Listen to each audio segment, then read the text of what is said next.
for it to develop. Wasn't there. Now challenges. Puts it up. Oh, what a shot. Just and under Timmy. Welcome to SicEm365 Radio. Rodgers, risky throw, picked off by Patrick Surtain, and they will cross the 35-point threshold with a defensive score. SicEm365 Radio is presented by IdealMRI.com. High-quality MRIs for $497 or less. IdealMRI.com. Your health is important, so is your budget. This is the tailback. Going to the outside. Might go in. Is Dickerson. Eric Dickerson, the sophomore from Sealy, Texas, puts SMU on the board.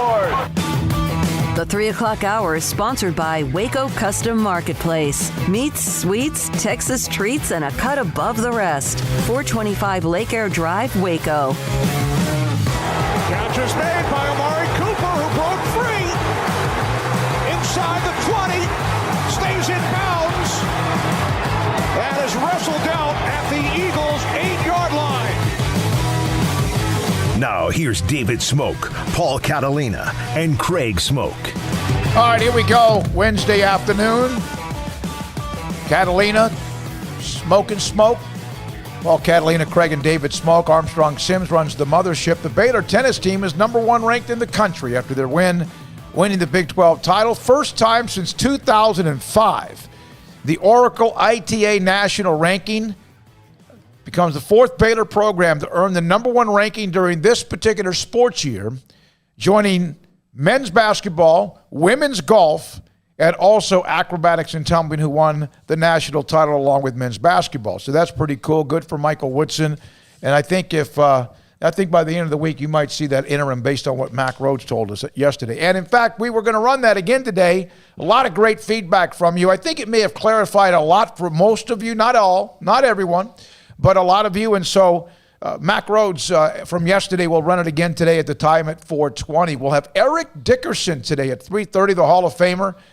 And he's being inducted, along with many others, into the High School Football Hall of Fame on Saturday.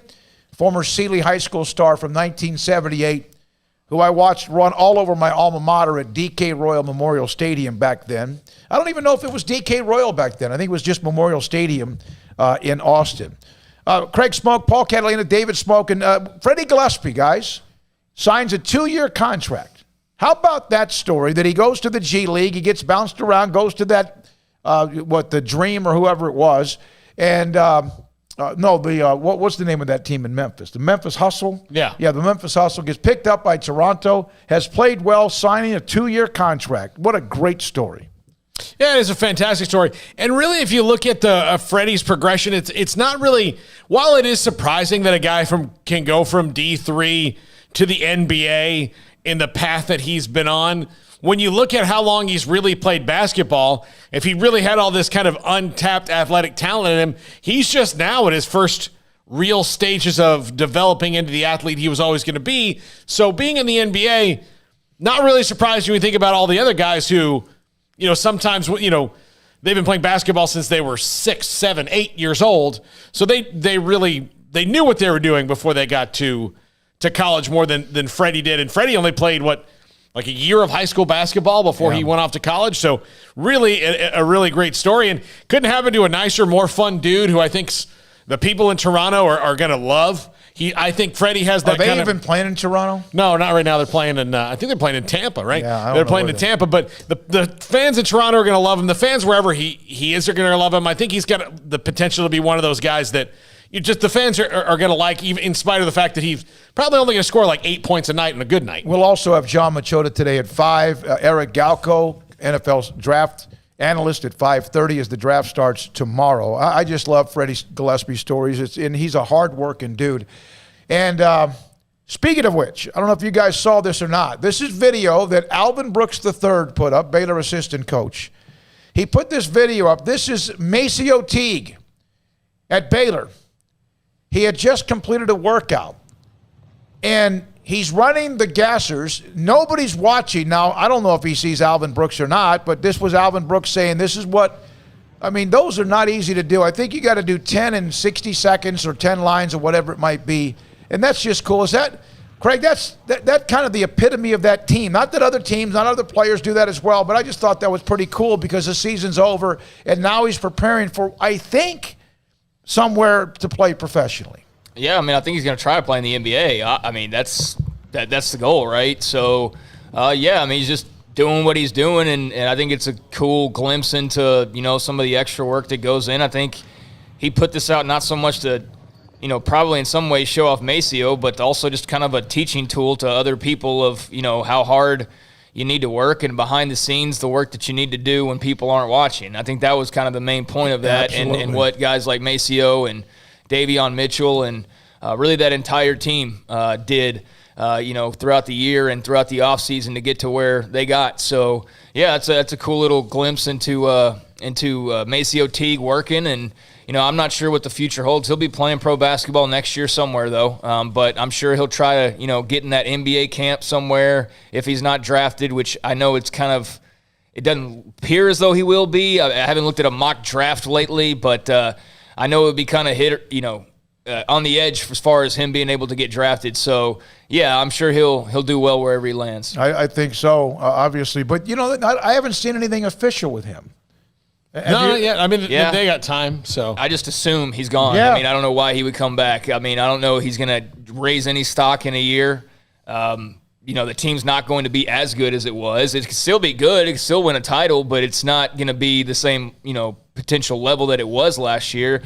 So I just assume he's gone. And if he were to come back, I would be completely shocked by that because I wouldn't really know why. And he's one of those guys who is going to get picked apart by the NBA because he's got such a herky-jerky shot. Mm-hmm. Here's the deal. It goes in. And also, he's clearly an excellent athlete. I mean, he gets to the ball quickly. He's fast. He's quick. And if not for Davion Mitchell and the fact that he's one of the best defensive players that maybe ever played college basketball, he's that good, people have been talking about Maceo Teague's defense. They didn't talk about it a lot because, he was overshadowed by Davion Mitchell and Mark Vital. And Mark Vital. But his defense, I can't remember the number, but the percent, like the shooter percentage of the guy he was guarding all year long was like 23%. So to me, that's pretty darn good. And maybe overshadowed by the fact that, the point guard on your team and the what everybody talks about's nickname is Off Night. So. Yeah, no, there's no question. I think that Maceo Teague at times, and when I'm sitting there filling out the ballot for the Final Four team, I had Suggs, and then I had Butler, I had Davion, I had Maceo Teague, and I think I may have had I think I had Kispert. Okay. I don't know if if you look at the two games, one of the two, because Timmy, of course, got kind of shut down against Baylor, but hell, everybody did for Gonzaga. But I think I'm not so sure many about not being the kid from it was UCLA, Zhang. Oh, yeah. Because I remember I asked you how to spell his name. So I had the kid from UCLA, Suggs, and then those three. Maceo didn't make it because Timmy did, and I think that was because of name. Not that he wasn't good, but the Final Four team was what you did in the Final Four. And Gonzaga had, he was good against UCLA. I'm not trying to act like he wasn't.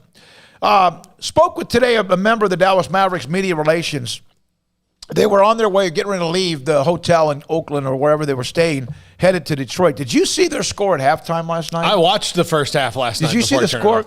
62-29 against a team that had been playing really well and Stephon Curry. 62-29 at halftime. That sounds like a women's basketball score. Yeah, it does. And I'll tell you this, and not for the night before where they lost to the Kings of all people. The Mavs will look, but that's kind of the microcosm of their season.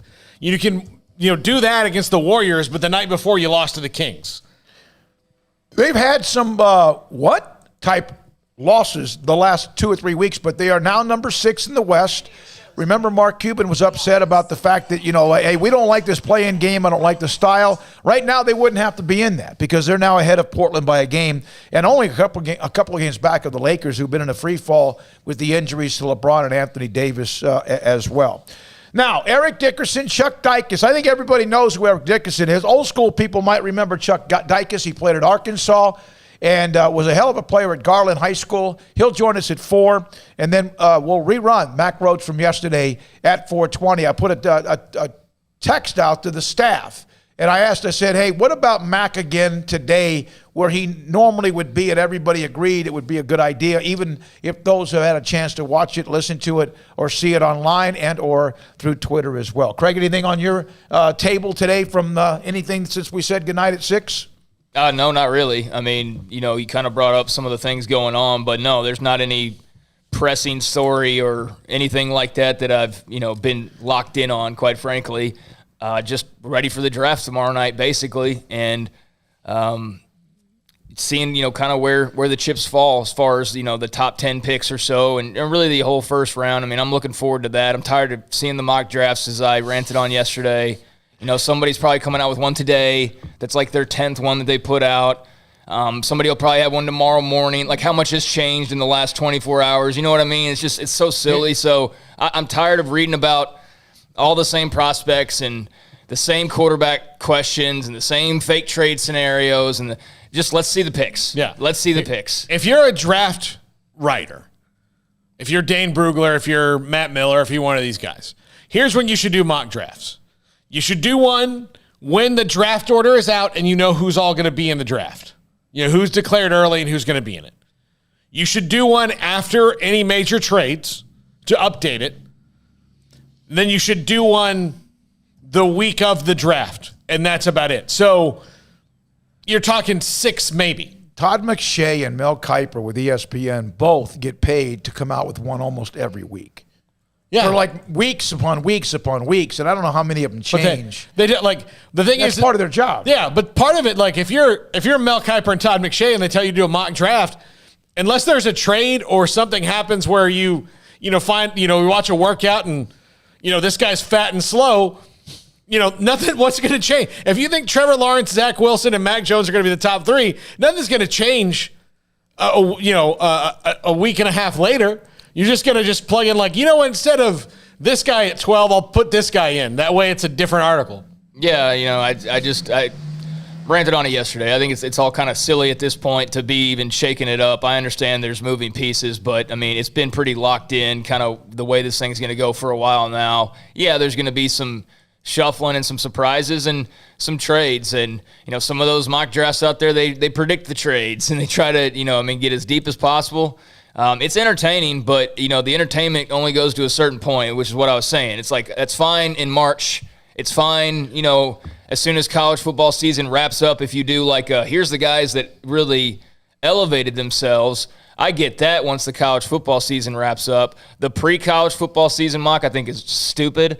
But the postseason, I think, is one to check out. And then, the post-combine one's another one. And then, maybe like now, put out your final one. It's the day before. I'm cool with all that. But, again, like I said, I'm not trying to be like, oh, I don't care. But, no, I'm tired of seeing it. I just want to see the draft picks now. I want to see who is going to wear a Jaguars jersey, Trevor Lawrence, tomorrow night. I want to see who the Cowboys are going to pick. I'm tired of guessing and trying to predict now. I want to see the guys in the jerseys. Well, it has to, again, the clock can only tick so fast, but we're closing in on it. Thank goodness. That'll be tomorrow night. We have some comments from Daniel Jeremiah, in fact, from the NFL Network on 2 or 3 nuggets when it comes to the draft. Also, when it comes to women's basketball, I just had somebody send me a note. Hey, are you guys going to let us know who Mack Rhodes is interviewing? We can try to help you, and we have mentioned some of the names along the way, and Mac, again, that interview will come up at 4:20.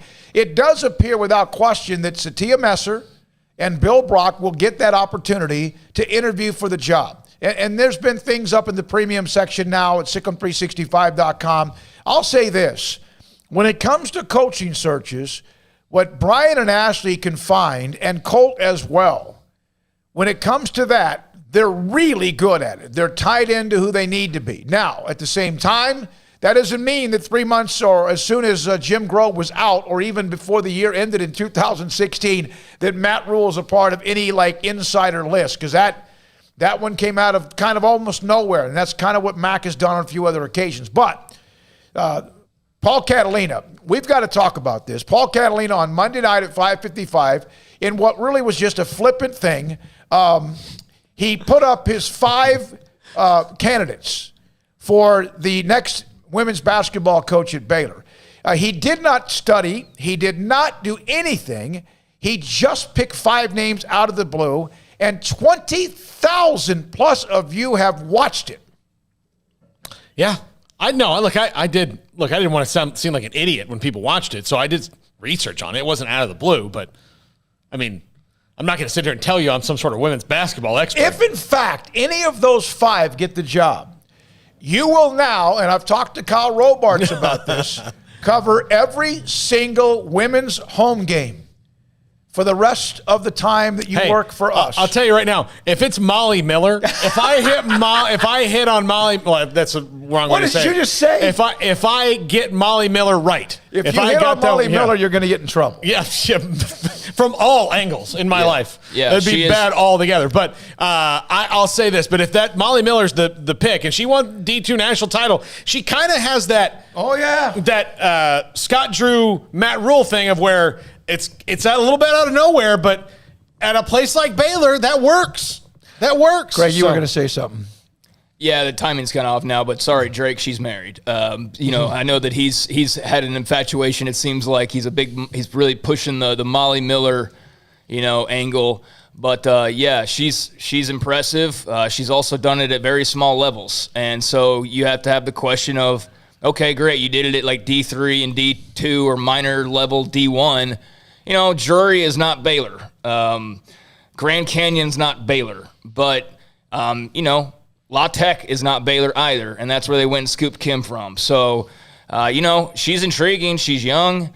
She's got like a real, adamant presence on the court. And, a lot of people seem to think she's a rising star. Is it too soon for her? That's my question. Like, that is, maybe it's not. I don't know kind of the trajectory. All I know is that in football, which is what I pay far closer attention to, you don't, jump from being the head coach at, like, Stephen F. Austin to Texas Tech very often. I mean, that doesn't happen very often. Sometimes it can. Maybe a Sam Houston guy jumps up sometimes, but normally it's like a Big 12 coach goes to the Pac-12 or Pac-12 to the Big 12 or whatever. So this would be a massive step up. Grand Canyon to Baylor. So has she shown enough yet? I don't know. That's for Mac Rhodes to answer. Yeah, and I would think. Have you listened to anything? I've just heard her name, and I've gone to listen to Joni Taylor. I've listened to a Corey Close at UCLA. I've also checked in with a couple of others. Just maybe a 2-minute random. She does seem to have a little bit of that in her neck. A very good confidence without it being arrogant. Yeah, her record's very good. She has a very good record. It's insane. And I don't think you'd really call it Grand Canyon to Baylor as much as it would be Drury to Baylor because she won a D2 national title. I mean, so that's why. She's at Grand Canyon, though. Yeah, she's at Grand Canyon. So, yeah, you're not like – I think Grand Canyon is kind of that notwithstanding. You're really looking at what she did at the D2 level, which was dominate. Yeah. Well, you know what? You never know. And, again, that's just a name. That's just a name. By the way, there's other names involved, and we've mentioned some of them, but it's up in the SicEm365 in the premium section. It's updated quite a bit. One of the names that intrigued me, and I brought this name up, and I don't know if it was on – I guess it had to be on Monday because I don't remember seeing it yesterday. One of the things that happened after the 40-0 team in 2012 until the national championship against Notre Dame in 19, there was a stretch there where you lost to Louisville in that shocking loss with Griner and that rock band team of Crazy in Oklahoma City. And then there was a stretch where there was a couple of times they lost in the Sweet 16 or Elite 8, whatever it was, to Notre Dame. Notre Dame was better. Those times they were better. There was also 2 losses to Oregon State, one in Dallas and then once in Lexington, I think was a Sweet 16 game that didn't seem to make much sense. Remember the game in Dallas, Nia Johnson, who's a really good point guard, kind of froze up a little bit near the end of the game. And that was a stunning, like almost the team played tight. And it's kind of that stretch. Scott Rueck was the head coach of that team. I have no idea if that's a fit or not, but I saw that name mentioned as well. I have no idea who they're going to interview other than we know it appears as if Satia Messer and Bill Brock, among there will be others. The thing about what Max said, and we'll have it again at 420, is they're not going to mess around with this. This could be something that's introduced, someone who's introduced by early next week. Let me ask y'all this. Would you want a coach that was on Mulkey's staff leading the program, or do you think it's time for kind of a fresh rehaul? I'm more of the person who, given the situation, I would maybe want an overhaul, but Satia Messer can recruit, dude. I mean, she's the, and I'm sure if she's available and doesn't get this job, she's going to get calls from all over the place because Or if she doesn't get the job at Baylor, she's not told me this, I don't know this, but if she doesn't get the job at Baylor, you almost think that she's first Learjet to Baton Rouge. Yeah, I couldn't imagine. Like, let's say it was Molly Miller, okay? Maybe Molly Miller could work it out, and I'm not saying that it is by any means, or Joni Taylor, whoever. I mean, she might not feel like she's, at the point where she still needs to be under the wing, especially of a much younger head coach. Like, it's one thing being under Mulkey, who's, how old is she? Like in 58? 58, yeah. Okay. 59, so Molly Miller's like 27, you know what I mean? So when you've been around and you're a veteran as long as she has been, maybe you don't want to kind of start underneath the new coach. I don't know. Like, that's all gonna depend on who the next head coach is. But I was just curious about that because I have seen some people say, like, let's totally restart. As far as like the staff and things like that. Not that that's been the overwhelming message I've seen, but I have seen that, so I was curious. She has been a head coach at Tennessee Tech for 3 years. She's led Baylor as a recruiting coordinator. They've had 2 number 1 recruiting classes, and that's, you may think, okay, there's only 5 or 6 programs that can do that, but Baylor wasn't always doing that. In fact, it had been a while since they had the number 1 overall class in America in recruiting. They've had a lot of top 1, 2, and 3 classes, obviously. That's why they have been incredible in the time, the 21 years from Kim Mulkey. So that's interesting. The Molly Miller right now, I think let's be honest, I think there's an interest. It's intriguing. Her record is insane. I watched an interview she had. She's very composed. She's very young, but there's also even some of the chatter on the boards is that, man, I'll go to the games. You might get students to go to the games, and so she's very young. It's interesting. That's it. We'll figure out. Mac will introduce her, and or whoever that is. I say introduce her, whoever that is, sometime next week. Now, the spring football game that was on Saturday, and we talked about it, but it was overshadowed a little bit too much on Monday, but it was for obvious reasons, even yesterday as well. Right now, based on, Craig, you saw 2 open practices and the scrimmage. I saw 2 open practices and the scrimmage. And whoever you're watching, you may have seen 1 open scrimmage, practice, whatever. How would you say, coming out of spring drills, would you say are the top 3 quarterbacks at Baylor? And we could be completely off, and it doesn't matter who they are coming out of spring drills because there's not like some 3 or 4 year starter. Who would you say right now, based on what you saw, it doesn't mean it's going to be that way, would be 1, 2, and 3? In order? Yep. Okay, because that's easy. So Drones is out because he's not seeing the field anytime soon. Okay. So there's only 3 choices. I'd say. Well, that's why I said 3. Well, I mean, I could go Kyron Drones if I wanted to, quite frankly. I could put him over somebody else. But I guess based off the most recent thing we've seen, Gary, Jacob, not even, I mean, okay. It's hard because spring was one thing and the spring game was entirely a different thing. The spring game was not what was happening from what we saw all spring long. If going off what we saw at practices, it's Jacob Zeno at number 1, and then Blake Shapen at number 2, and then Gary Bohannon at number 3. If you're going strictly off the spring game. No, I'm talking about when you've seen them. Okay. I know. I'm saying that it's different because what I saw in practices was different from what I saw in the spring game. So I'm saying it's like 2 different orders, and I don't know which is which. I don't know what's more accurate. So practices, it was 1-3. And that game coming out of that on Saturday, it was a totally different order. It was Gary Bohannon number 1. It was Blake Shapen number 2. It was Jacob Zeno number 3. So I don't know. I guess, I mean, Jacob's 1 in one category and 3 in the other. Shapen's the 2 in both, and then, flip Gary from 3 to 1. So I guess Zeno, Bohannon, Shapen. I don't know. All right. You only saw the spring game. I only saw the spring game, and I'm still going to say Zeno, Shapen, Bohannon, and I get the feeling that Gary Bohannon is due a position change eventually.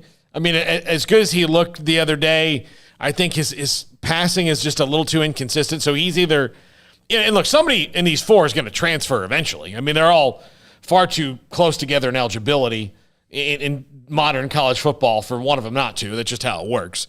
I don't know if you want to transfer if you're among those 3, though, now, because you don't know where you are. And all 3, who knows what it's going to be in August. Yeah, just because you start in August doesn't mean you're starting in September. Yeah, exactly. So, but, and I just say that just based on just history. And how it works. That normally, you're talking, though, about like when the Bryles had quarterbacks and they were all very good. And these guys, they're all totally unproven. Yeah. So it's really hard to say. That's why I asked the question. Yeah, I really do like what I saw.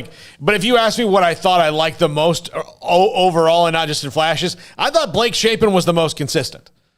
I really like what I saw from Blake Shapen. I do. But I was traveling during one of the practices, and I was getting a shot during the other one. So, my view is only that spring game, and then based on what I know going in is that clearly Zeno was their number one because he's the first guy that took a snap in the spring game. But he wasn't during those. Yeah, no, in the spring game. Yeah, you're right. So he was their number one going in, and so I think it would be unfair. I mean, everybody's going to have a bad day and a bad practice, and that's what the spring game is. It's a really fun practice. That's what it is. It's a fun practice where they're not hitting sleds and running through cones and stuff. It's just a fun practice. So based on the really fun practice, and take that one out, then Jacob Zeno's probably the dude.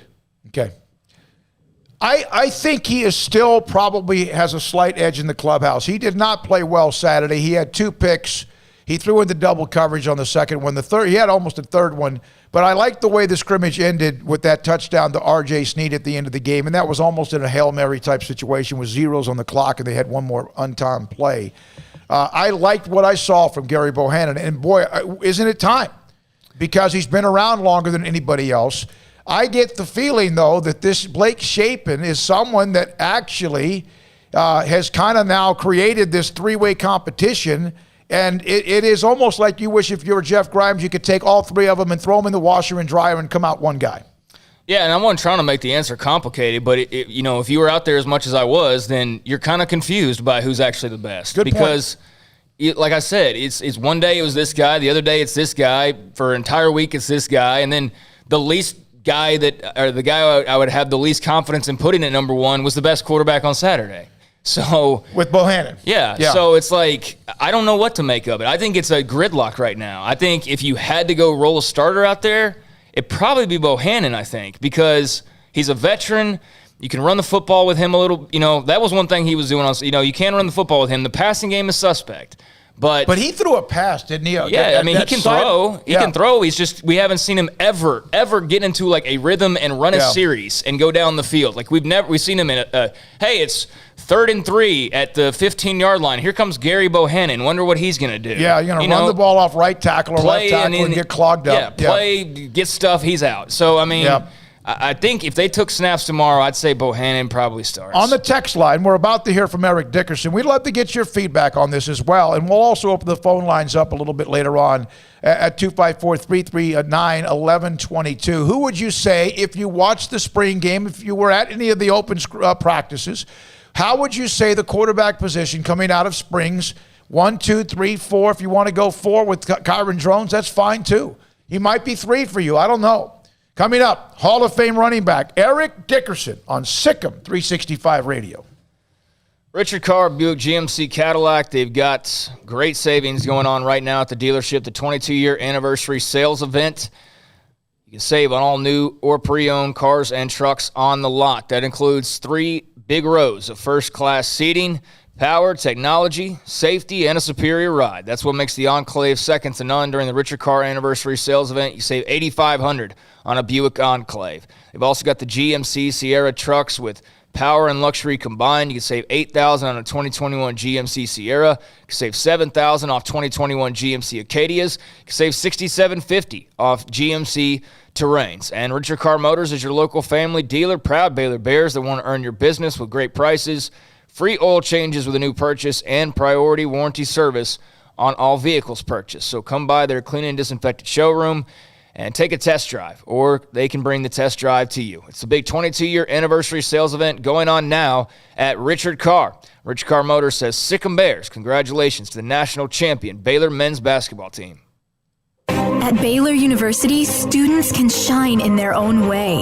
Or should we say their own ways? Because there's no limit to the ways Baylor students make the world a brighter place. Whether they're leading a student organization or following a higher calling, getting advice from faculty, or taking part in world-class research, pursuing their dreams, or working toward their dream job, students find their place to shine at Baylor, where lights shine bright. Stepping into the boots of a U.S. Army officer can add confidence and leadership skills to your son or daughter's career path. See all the things they can achieve in our boots at GoArmy.com. U.S. Army Waco Recruiting Company, 254-598-8131 or 254-776-1543. How did Edward Jones become one of the biggest financial service companies in the world? By not acting that way. Financial strategies, one-on-one advice, it's a big difference. And that's why Brad Wilson, your Edward Jones financial advisor, makes sense of investing. Experience the difference for yourself. Brad Wilson, 250 Sharon Drive in Woodway, 254-776-4337. Edward Jones, member SIPC. You want to know why Stonewood Dental is so successful? Listen to what happy customers have to say. Pleasant. It's different than any other dentist office. I really feel like they care. And it's not that you're here for 2 hours waiting on someone to take care of you. It's quick and easy, and I bring my kids, and my kids love being here too. They really love the treasure box. Staff is really nice and accommodating, real friendly. You feel more like home. It's not sterile looking. Everybody has their own personalized rooms with decorations and decor, and they'll even have a blanket for you when it's cold. I've recommended people to actually come here, and they are patients now. I really love it here. It feels like family. Learn more, stonewood-dental.com.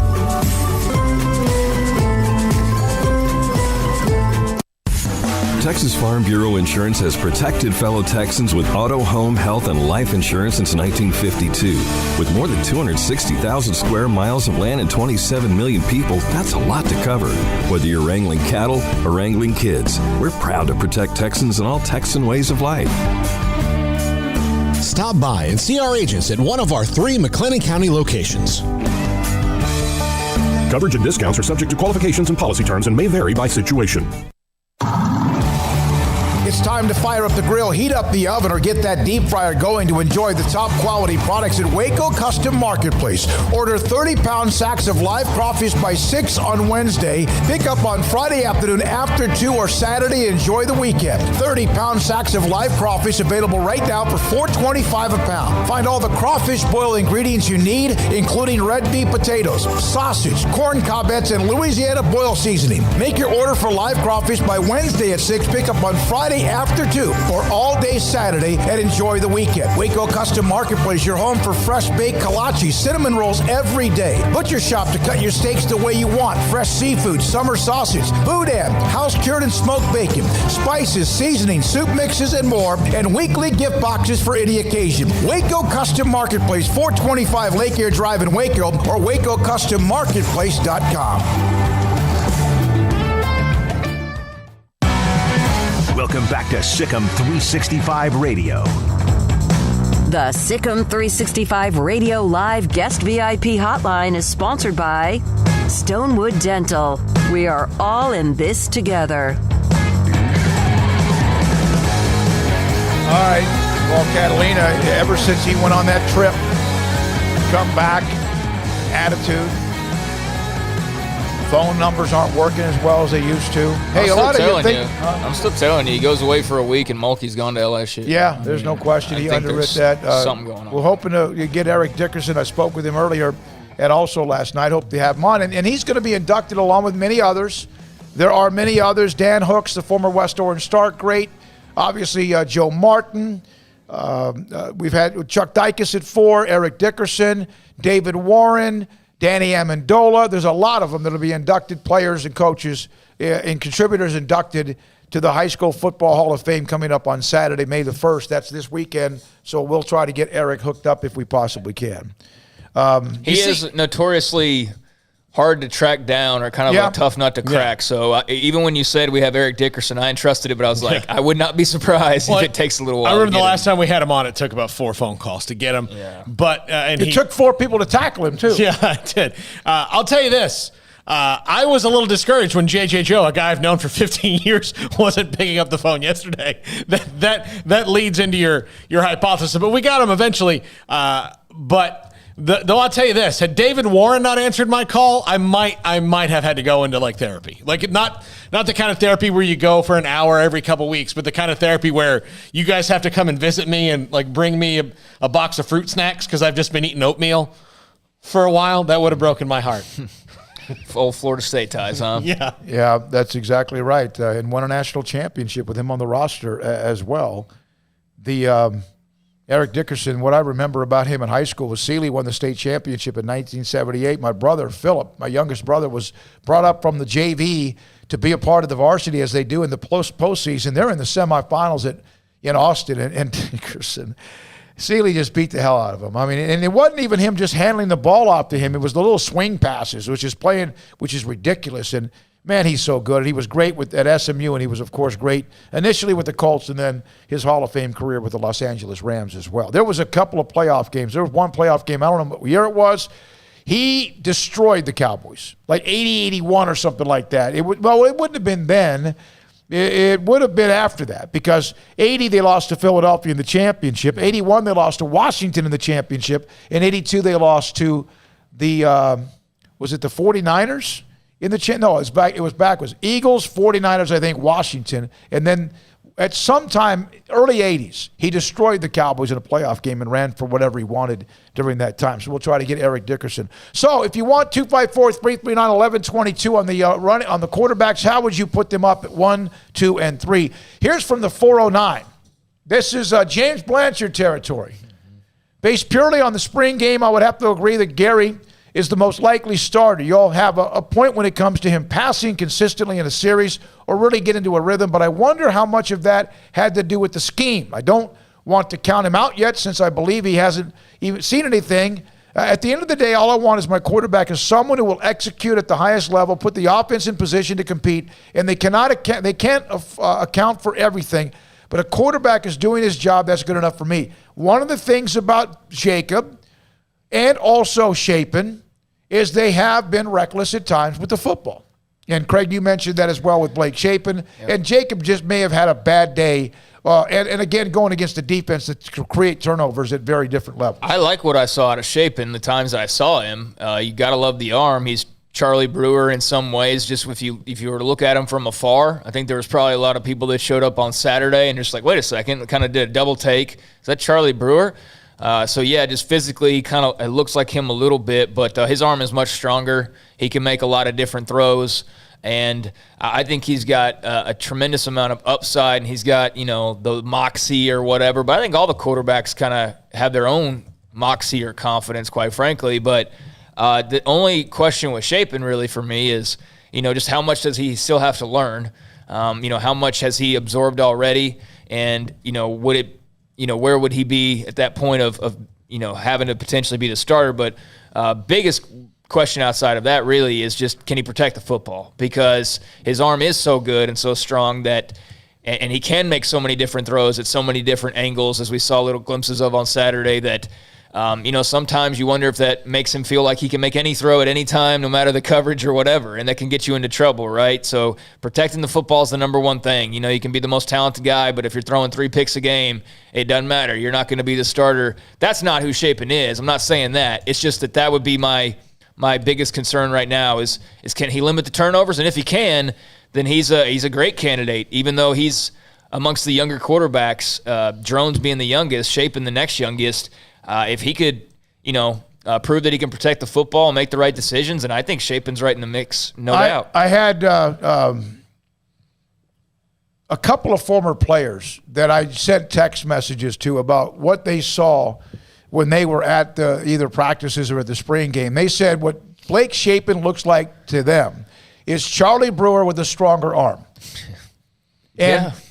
Does he have the same moxie? It appears as if he does. Does he have better speed? He got that same quickness, that outside kind of escapability. I hope he has better balance, because if there was anything, and I loved Charlie, but there was just so many runs that were like 6-yard runs that should have been like 46-yard runs. You know what I mean? Like, how many times do you recall watching him get a little bit of a hole and then just like, there's something with Baylor quarterbacks and being off balance, with Seth Russell against Texas, Bryce Petty against Oklahoma State, but Charlie just couldn't ever seem to like get over that one ankle tackle and keep going. You know what I mean? It's like he always kind of came down with whatever contact it was. But anyways, that was my observation. I don't know if y'all ever noticed that as well. I guess not. Yeah, Did you ever see him take off a run and actually, I mean, unless it was like a 15-yard touchdown run or something, which wasn't that often, but think about he'd have open field and would get tripped up by like the one defender in that amount of space. At least I feel like that's what I saw at Baylor, but maybe not. I don't disagree with you, but I saw Seth Russell in what would have been a game-sealing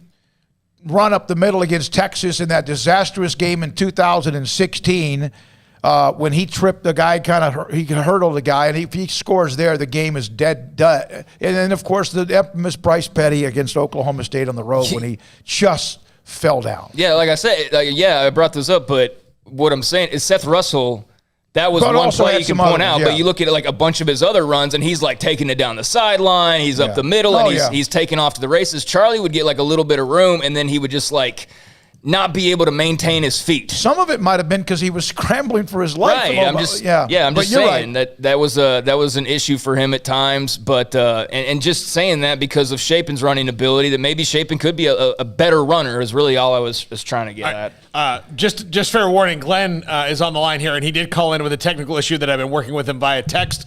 But just in case he has some views on the quarterback, Glenn, any views on the quarterback outside of your technical issue that you were having?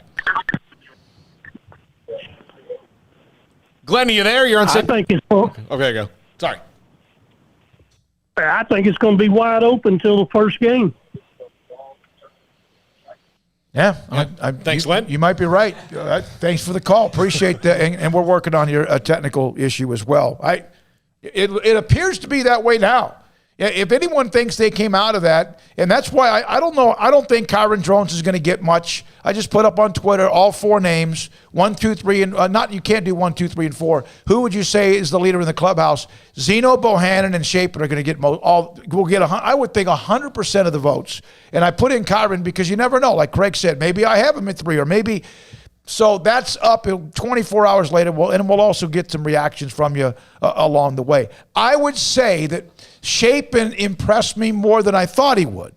And there's a reason why he didn't play baseball, because he understands this thing's open. No matter if Zeno was last year's favorite, despite that he never really took many snaps until the end of the game or the second half against Oklahoma State. Bohannon's been around longer, but he's been around longer with never really a chance to play much. He got to play a little bit.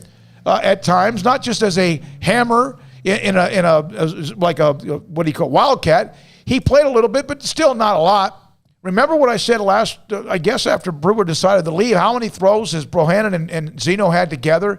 It's like, was it 100 at all? I don't remember what it was. It would be close to that. Yeah, maybe 60. I don't know. No, I don't even see how to possibly be close to that, to 100 throws. I mean, unless you're counting, like 3 years of Gary, and even then I don't think it would be 100 throws. Yeah, I'm going to look that back up again, and also with Zeno playing in that Big 12 championship game pretty much is it. 254-339-1122, and then Oklahoma State last year when Charlie went out, and that was it for him. We're going to try to re-rack and get Eric Dickerson. Career throws for Gary Bohannon, 38. Okay. So, yeah. And Jacob surely doesn't have 38 throws, so let me see. Let's wait for you to get Jacob's throws. Jacob Zeno stats. Let's see here. 26. So 65. I thought it was like 30. No. All right, when we come back, we'll see if we have Eric Dickerson. Chuck Dykes for the old schoolers like me at 4 o'clock, plus Mac Rhodes from yesterday at 4:20. We'll have John Machota from the CowboysAthletic.com. He'll join us on the draft, and then Eric Galko on the draft, 5:30. Your thoughts, comments, text, 254-339-1122. Riverbend Liquor and Wine, Lakeshore Drive and North 19th Street here in Waco. And I told this story on Monday, and I want to tell it again for those of you who missed it. So I was in Tennessee last week, and I went on a whiskey tour. I went to 3 different distilleries, and 2 of them in particular really impressed me. And I sent the information to Steve Chapman. I said, Steve, have you ever heard of these whiskeys? I mean, they're small batch distilleries, but they distribute all over the place. And just as someone who's in the business, that's something they may want to look into. And he goes, you know what? I will look into it.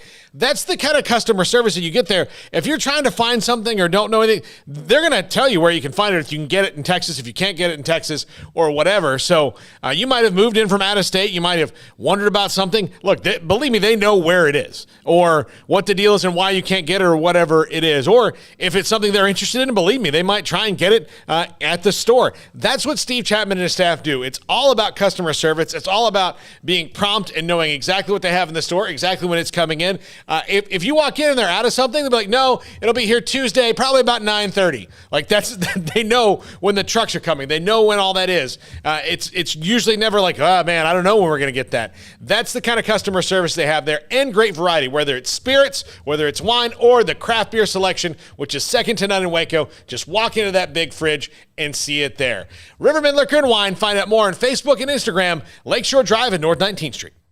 1, 2. I'm in love with a man named Rudy. I'm okay with that. He knows exactly what I want. He keeps me coming back. Cooks breakfast, lunch, and dinner for me. Does the dishes too. I'm in love with a man named Rudy. Last name Barbecue. It sure is easy to fall in love with Rudy's tasty oak smoked barbecue. Next in line.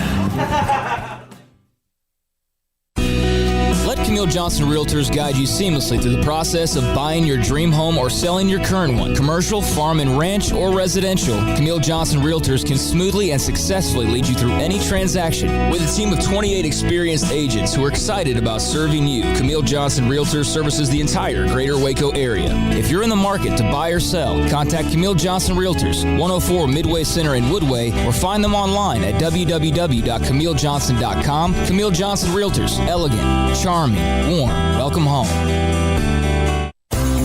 At Ideal MRI, we feel blessed to be a part of the Waco community. We're a small family business right here in Central Texas, and our goal is to bring down the cost of healthcare while maintaining high quality. At times like this, the cost of healthcare has never been more important, and unfortunately, significant illnesses and injuries still occur. That's why Ideal MRI is open and here to serve you through the difficult time. We offer premium MRIs just like a hospital with state-of-the-art technology and specialists, but you'll pay less. Sometimes thousands of dollars less, whether you're using insurance or not. At Ideal MRI, we accept most insurance and there are no hidden costs, even offering financing if that's needed. Everything included in the price, and you'll not get something as a surprise in the mail later on. If you need an MRI, ask your doctor about Ideal MRI. They'll know. You can schedule an appointment safely from home online in minutes at idealmri.com or give us a call, 833-IDEAL-MRI, idealmri.com. Car has the trucks, man. They have the one for you. Crew cab, short or long bed, silver, black or blue. Texas size selection, great prices too. Richard Carr, he has the truck for you. Carr has the trucks, man. He has the truck you need. If you want the best truck, you want a GMC. Texas size selection, great prices too. Richard Carr, they have the truck for you. Hey, this is Bryce Petty, former starting quarterback and two-time Big 12 champion, and I know firsthand the importance of being in top shape both on and off the field. So listen up, men. If you're feeling beat down day in and day out and looking for that high-performance edge that separates the men from the boys, then look no further than the Petty Clinic Low T in Waco. Petty Clinic is a comprehensive men's healthcare clinic with an atmosphere catering to men. Board-certified Dr. Kent Petty has a special interest in offering the highest quality medical care to men of all ages. Some of the services offered include screening and treatment for low testosterone or thyroid, infertility, high blood pressure, diabetes, high cholesterol, sleep apnea, while offering comprehensive wellness exams and complete men's health lab panels. High performance men, remember, it's not just a Petty thing. This is Bryce Petty, encouraging you to reach out and Google search Petty Clinic Low T or go to pettycliniclowt.com and get your complimentary lab screening today. This is SicEm365 Radio. Text us at 254-339-1122. The SicEm365 Radio text line is sponsored by Riverbend Liquor and Wine, with the most extensive variety of craft beer in Waco. A hidden gem on Lakeshore Drive and 19th Street. He is a member of the Pro Football and College Football Hall of Fame, and he is about to be a member of the Texas High School Football Hall of Fame. Former great running back from Sealy, Eric Dickerson, joins us now on SicEm365 Radio. The induction coming up this weekend, and Eric joins us on SicEm365 Radio. It's a long time coming, Eric. I know that should have maybe been the first one, but sometimes timing, where you are, what you're doing as well. But at the same time, what did it mean to you, and what does it mean to you now to be a part of the Texas High School Football Hall of Fame? Well, first of all, that's where it started at. It started for me in Texas, playing high school football, playing junior high school football first, and then high school football. And, when you play high school football in Texas, you can become famous pretty quickly, especially nowadays, but even back then in the 70s, because you knew the great football players and the teams who had great football teams, won state championships. So, it means a lot for me, to be inducted into the High School Football Hall of Fame. Eric, you mentioned being a big deal, and being a celebrity when you're in high school. Did that kind of hype and attention help you? Maybe not immediately in college or immediately in the pros, but the fact that you kind of grown up in the spotlight a little bit because of your football ability, did that help you as you went on through your career? No, I think it was the opposite. It was worse because people expected more. They expected you to be this guy, do that. When you came out, when I came out of high school, I'm still a kid. And, you go to college and they expect all this stuff from you your first year, your second year, and you come from a small town and just be in high school, you have to develop. And I thought I was ready to play college football, but when I look back at it, I really wasn't. If they'd have redshirted me, it probably would have been the best thing, but I'm glad I didn't get redshirted because it made me a year older. But, you have to be prepared to play a sport like college football, coming out of high school. And like I say, I can admit, when I look at stuff and I go back and look at my career, I knew I wasn't. And, when I got to my junior and senior year, then I was a different player then. So would you say that when analysts, I remember when Adrian Peterson was coming out there, people were like, he could have gone straight from Palestine to the NFL, and he's Eric Dickerson, and Eric Dickerson could have gone from Sealy to the NFL. Are you calling kind of bupkis on that? Oh, man, please. Ain't no way that can happen. I can tell you that from experience. They can say that stuff, but it don't work like that. When you get up there and you get a chance to really see what it's like, the NFL is way, way different than college or high school. And, because you have to be mentally ready for it also. The contact, the verbiage, the talking, just all of it, the mental aspect. And a high school kid, you're not ready for that in the pros. You're just really not. Eric, the first time you got hit in college where it was obviously different, and you took some hits, you played, 15, 16 games that year in 78, but not many people touched you, but you did roll through most everybody in the state championship game, destroyed Wiley, I think it was Wiley, but was there a difference that first time somebody in college hit you that you hadn't quite felt like that before? Well, I can tell you one thing. I can tell the guys were stronger in college. They were faster. You think, because in my point, when I was in high school, I was pretty much the fastest guy. I was going to be one of the fastest guys. There's going to be very few guys that was fast as I am, especially on defense. And then when you get to college, you get a chance to see the difference, and it really is. And so, it's just sometimes it's hard to explain. Just how different it is, unless you actually live it. Be there. I can remember one of the times in practice. This is one of my first practices at SMU, and I was getting it. I was kind of getting it down, but I was still just didn't feel like myself. And I won't forget the defensive coach, Coach Sidwell. He was the defensive coordinator for us at SMU, and my best friend said, because I was kind of running through him, but I just still didn't feel comfortable doing it. It just didn't feel natural yet. And he said, "God dang it, I hope he's that good or we're just that bad." And that was funny. But I got hit in college. I won't get playing TCU Horned Frogs. I think it was our third or fourth game. I got a concussion, and that was the hardest hit I'd ever had. Man, I'll never forget it because I got hit. I go to the sideline and I tell my best friend, I said, "Man, I got hit then." And next thing I knew, I was in the locker room. I'm like, "How'd I get in here?" So you walked off the field and said you couldn't remember anything. So, like I say, you remember some of those hits, but it's way different high school and college. Eric Dickerson with us on SicEm365 Radio. Do you feel like track and field, running track and field in high school helped your football career? Most definitely. I tell every young man, if you're going to play football, I don't care if you're not fast, run track. It's going to make a big difference in your football career. It makes a big difference the way you play football, the way you see it. And if you're fast, it really helps you. I'm so glad that I ran track. I love track. I love track and field, I think, more than I love football. But, man, most definitely, I would say that track helped me so much in my football career. You ran like a track out in the field. You had that track style of running. Did any football coach ever try to mess with that until they said, "No, I'm not gonna mess with that anymore"? Yeah, they tried to mess with you until you run too high, you're gonna get hit, you're gonna get hit in the chest, you're gonna get knocked out, son, you gotta get down lower.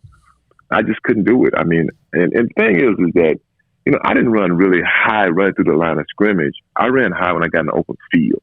And I think people get it confused. And the funny thing is my son, he's 9 years old and he plays flag football and he runs like me. And then one of the coaches told him, son, you run too high. You run straight up and down. He runs track too. And I'll never forget his reply. He said, "This is how I run." I just laughed. He said, "This is how I run." Because and I got to say, he's extremely fast for a kid his age. He's extremely fast. I can't even run him, but I'm an old man now. But man, I just feel like that. That's how I ran. That's how I ran my whole career, and people still talk about it, my how I ran upright and, I was tall, but, I was able to get the job done. You ran in 1984 for an NFL record, 2,105 yards, and you've had some great guys come after you since then. Barry Sanders, Adrian Peterson, Derrick Henry, my God, it seems like he's going to run for 2,000 a year, and others who had amazing years, and OJ, of course, had the original record in 1973. Are you surprised that record still stands? Yeah, I'm happy it stood this long. I hope it stands a little longer. I know they went to 17 games, but yeah, I am. I always thought I could do it again. And I think if I'd stayed with Rams my whole career, I think I could have did it again. I would have believed that we could have did it again. But I'm gonna tell you, it's tough. It's really tough to get to that total of 2,000 yards because a lot has to go right for you, and a lot of things go wrong playing football. My rookie rushing record, I feel like I've always said that would last longer. Because it's 1,880 yards as a rookie, and many rookies don't get a chance to carry the ball that much and have an offense built around them, like John Robinson built an offense around me. And, I was, God gave me the talent to take advantage of it. But yeah, I'm surprised it has lasted 30-something years that it's lasted, and guys get close every year. When they get close, people start calling me and talking about it. So it keeps my name out there. Joe Beard told me to ask you about playing in Lubbock. Was that a place that you didn't like to play, or what? No, I didn't like playing. I didn't like playing over there. I didn't like it. Nine times out of 10, it was cold as hell. and me, Joe Beard, Craig James, and Michael Charles got into trouble over there in Lubbock. We snuck out and got caught. Oh, you did? Yeah. Oh. Yeah, we snuck out. I'll never forget. We snuck out. And some of our trainers and stuff was at the bar we went to like a bar, and man, we came back and I said, "Look, don't admit nothing. Don't admit it. Say wait, it didn't happen." I'll never forget it. And so, one by one, Ron Meyer called us in. He called Michael Charles in first, and he admitted it. And then I told Greg, I said, "Man, just say you didn't go." He said, "Okay, I promise I don't want to say I didn't go." And Joe Beard said the same thing. And sure enough. He said, "Man," I told him I was out. He said, "I didn't say you out." He said, "Yeah." I said, "I didn't see Eric." I said, "Okay." So Joe Beard went in. Joe Beard, he admitted it too. And I never forget, I went in last. Ron called me in last. He said, "So y'all went out when we played last week." I said, "I don't know what you're talking about." He said, "Eric." He said, "Y'all didn't sneak out."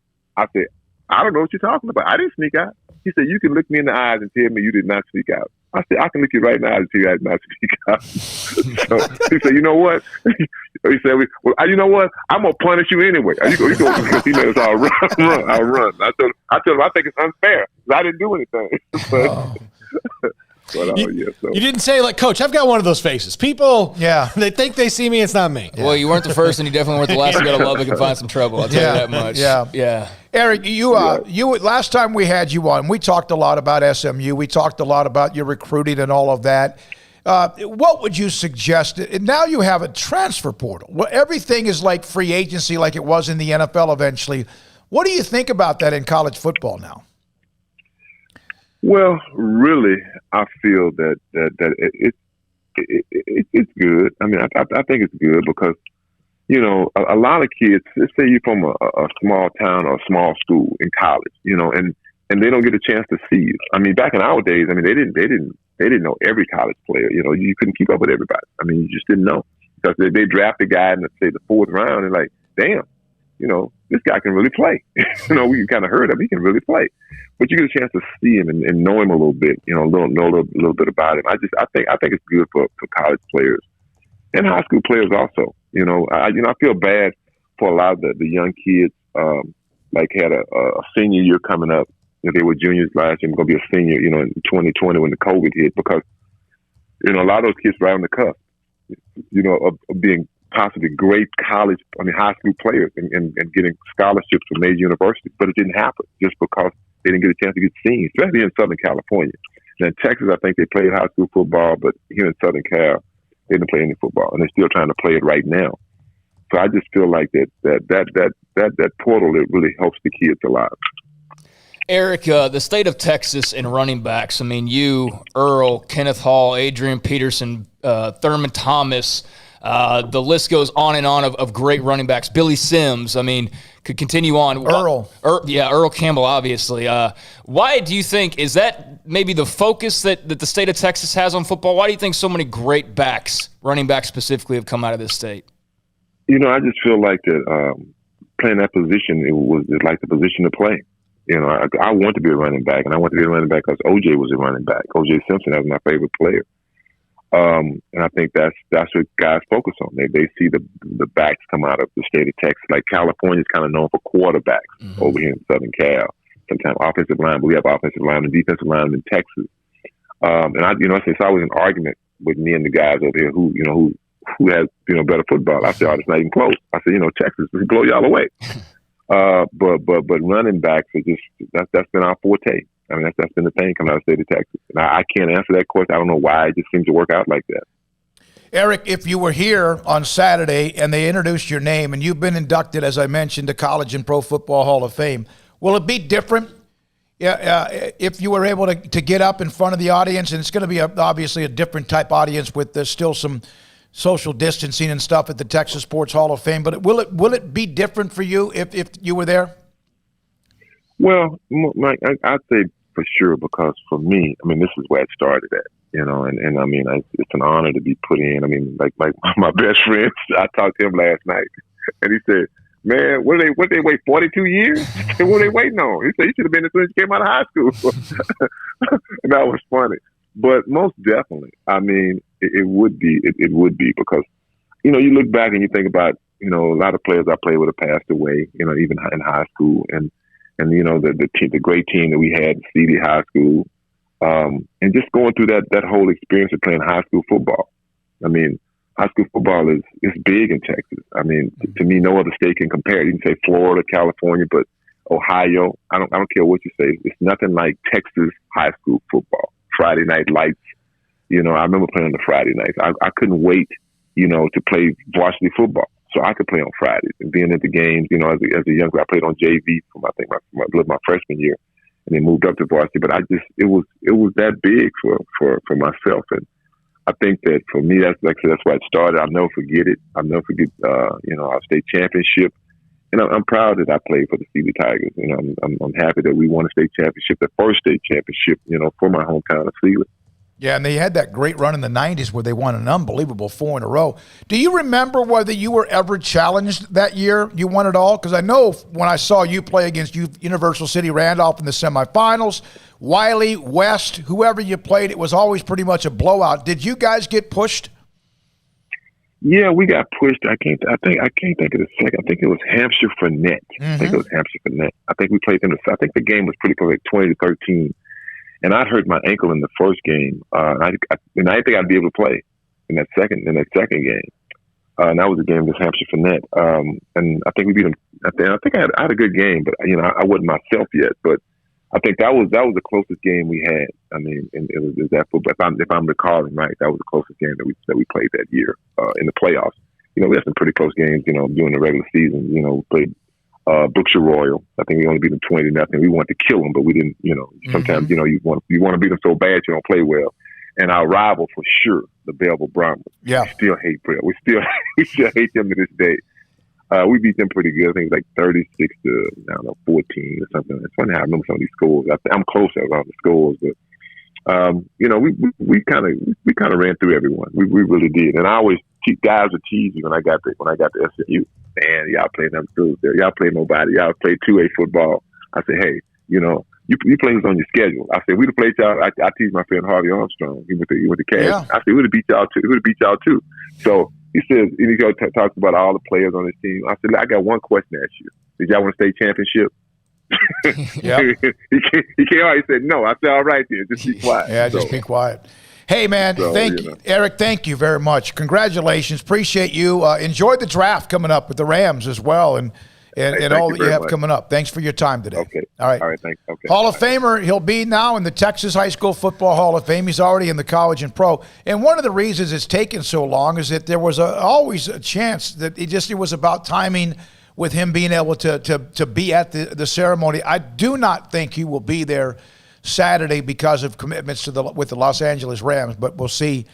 Mike Anderson, of course, does an incredible job with that banquet. Go ahead. Do we have to rush here? Yeah, kind of. We want to go ahead. I was just going to bring up the state of Texas and the running backs, and I asked him that question. I realized when I asked it, there's not really like a real answer to that question of why Texas seems to be so dominant when it comes to running backs. But I found a list from like 7 years ago, so there's names I'm obviously missing, but you mean look at that list, it's ridiculous. Kenneth Hall, Earl Campbell, Eric Dickerson, Thurman Thomas, Doak Walker, Billy Sims, LaDainian Tomlinson, Cedric Benson, Adrian Peterson, Rodney Thomas. Yeah. And that's not even updated in the last couple of years, so there's plenty more. But, yeah, the state of Texas and running backs, there's just something special about it. There's no question about it. When we come back, Chuck Dykes is a part of that class. He'll join us. He played at Arkansas, played at Garland High School. Chuck Dykes, a new member of the Texas High School Football Hall of Fame. Monday, the ceremony in Waco, SicEm365 Radio. Ideal MRI, where premium quality MRIs are convenient, they're affordable, and that's ideal on average. An MRI costs about $1,100, sometimes well over that. At Ideal MRI, every single time theirs costs $497 or less, and that's every time. It's not $497 the first time. It's not like buy one, get one free. It's $497 every single time or less at Ideal MRI. They have the state-of-the-art technology inside their location in the Central Texas Marketplace. Dr. Rob Maxey, I remember when he contacted me a little over a year ago, he wanted me to get inside the MRI machine. That's not something I've ever enjoyed, usually because, first of all, you're hurting with some sort of ligament or muscle or some sort of pain, but I'm also kind of claustrophobic, and there's been a couple of them that have kind of got me a little spooked. But that one, for whatever reason, maybe it's the Texan specialist who set it up, it was so smooth, so easy, and so comfortable. And then I got a call from the doctor, and he told me what it was, what he saw, sent it to David Haynes, my orthopedic surgeon, for my shoulder, and he was able to diagnose exactly what he thought in the first place. But then now we have evidence and proof. $497 or less every time at idealmri.com. From the first workout to the last practice, sports is an incredible and rewarding challenge. Hi, everyone. This is Dan Ingham with the First National Bank of Central Texas, and we're proud to support each athlete, every parent, and our educators. From families, small businesses, to the biggest industry, we're here to help. With remarkable products like mortgage lending, we've got banking ideas that fuel big dreams. The First National Bank of Central Texas. Familiar faces making local decisions. Member FDIC, Equal Housing Lender. Don's Humidor, your home with a 48-foot walk-in humidor with the elite cigar brands from around the world, including the #1 cigar of the year, Aging Room Cuatro Nicaragua. Plus, they have the great brands like Macanudo and Artur Fuente, Rocky Patel, Aston, and so much more. CBD, great for sore muscles, aches and pains, sleep, Vita Dreams, and anxiety, mild depression, general health and wellness. Their staff very knowledgeable on the subject. If anyone is curious about CBD, ask Carol and Ashley. Don's Humidor in the Townwest Shopping Center off Valley Mills in Waco. It's the Jeep Celebration event going on now at Allen Samuels. You'll find special pricing on a new 2021 Jeep Grand Cherokee Laredo with total values up to $3,750 or 0% for 72 months. Also, check out the new 2021 Jeep Cherokee Latitude Plus or Luxe with up to $5,000 in total values or 0% interest for 84 months. Allen Samuels, the best place to find your new Jeep. Located at 201 West Loop 340. Come by, let's be friends. See dealer for details. All offers have credit requirements. Boots add protection. Good boots help you climb better and move forward faster. And when your son or daughter steps into the boots of a U.S. Army officer, they also learn how to lead. In these boots, they'll gain more confidence with expert training in one of more than 150 occupational specialties. In these boots, they'll stand a little taller and lead a team with diverse backgrounds and areas of expertise to successfully accomplish whatever challenge comes next. In these boots, they'll earn respect with valuable experience from day one that will give them solid footing for success into the future. Highly qualified candidates who earn a spot on our team can receive comprehensive health care coverage, college tuition assistance, and a bonus of up to $40,000. See all the things your son or daughter can achieve in our boots at GoArmy.com. U.S. Army Waco Recruiting Company, 254-598-8131 or 254-776-1543.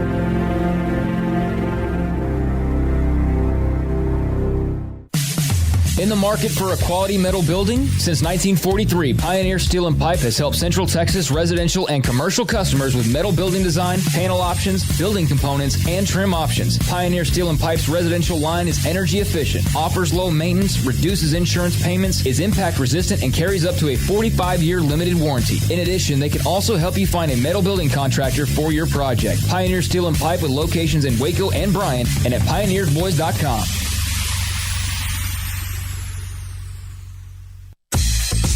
Southwest Sports Medicine and Orthopedics, the team physician of Baylor Athletics. Our doctors specialize in the diagnosis and treatment of any and all sports-related injuries, celebrating over a decade of service in Central Texas. Our doctors are equipped to handle a wide range of issues, whether it's your foot or ankle, orthopedic spine care, your hand or wrist, knee and shoulder pain, or if you're in need of our arthritis or total joint clinic. Come see us at the new Baylor Scott and White Ted and Sue Getterman Sports and Orthopedic Center. Trust the doctors at Baylor Trust, Southwest Sports Medicine and Orthopedics. Our goal is to get you back in the game. Welcome back to SicEm365 Radio. 3rd and 4. Montgomery throwing again. This time it's complete to Dicus for 21 yards and a first down on the Georgia 28. Payne makes the stop. The 4 o'clock hour is sponsored by Boozer's Jewelers, the wedding ring store, specializing in custom jewelry and repair, all in-house. Now here's David Smoak, Paul Catalina, and Craig Smoak. All right, the Texas High School Football Hall of Fame induction coming up this weekend, and Eric Dickerson just joined us, and now one of those also representing his decade, Chuck Dicus, former Garland High School star, Arkansas, and member of the San Diego Chargers for a couple years in the NFL. He joins us on SicEm365 Radio. Chuck, I'm a part of the ballot committee, and I'm also a part of the voting committee. And I remember when we put together the ballot, they're trying to make sure they go back to certain decades where people, for whatever reason, have been either overlooked or something. What did it mean to you when you got the call from Mike Anderson and was told you're going to be a part of the Texas High School Football Hall of Fame? Well, I told Mike at the time, I said, I think maybe you've got the wrong number. Because this was totally a surprise to me. And, I've been thrilled by this, and I'm really looking forward to it. It's a real special honor, and, I just couldn't be happier about it. Chuck, what did Texas high school football mean for your future career when you got to Arkansas and started playing in the Southwest Conference? I think most people will accept the fact that the best high school football in the country is played in Texas. There might be some that would argue that, but I subscribe to that. And, the fact that I came out of the state of Texas and was fortunate enough to have played at a top division high school at that time and compete at that level and had the benefit of those coaches and the tradition that Garland had and still enjoys to this day. But, all of that, means a lot, I think, to all these young men and women that come out of athletics and high schools and any sport that comes out of the state of Texas. Now, you were at Garland. Was Chuck Curtis there at the time, or was it before that, or was it Homer B. Johnson? Well, Chuck Curtis came when I was a freshman. Okay. And he stayed 2 years. And back in those days, they didn't let the freshmen or sophomores play on the varsity. So we had a B team, they called it. Right. And so I was on the B team during the 63 and 64 seasons, which when Chuck Curtis won the state championship those 2 years. So I didn't get to play directly for him, but gosh, he put together a great program there in just 2 years, and he inherited some just outstanding athletes. You were a quarterback in high school, but you played wide receiver at Arkansas. How did that go? How did that transition come about? Well, I wasn't a great throwing quarterback. My strong suit was being able to run. And Arkansas had just made the decision to go to a different offense, a more pro-type offense with two wide receivers and start throwing the ball more than they had. And not to mention that they had recruited along with me. They had recruited who became my roommate, Bill Montgomery, out of R.L. Turner High School in Carrollton.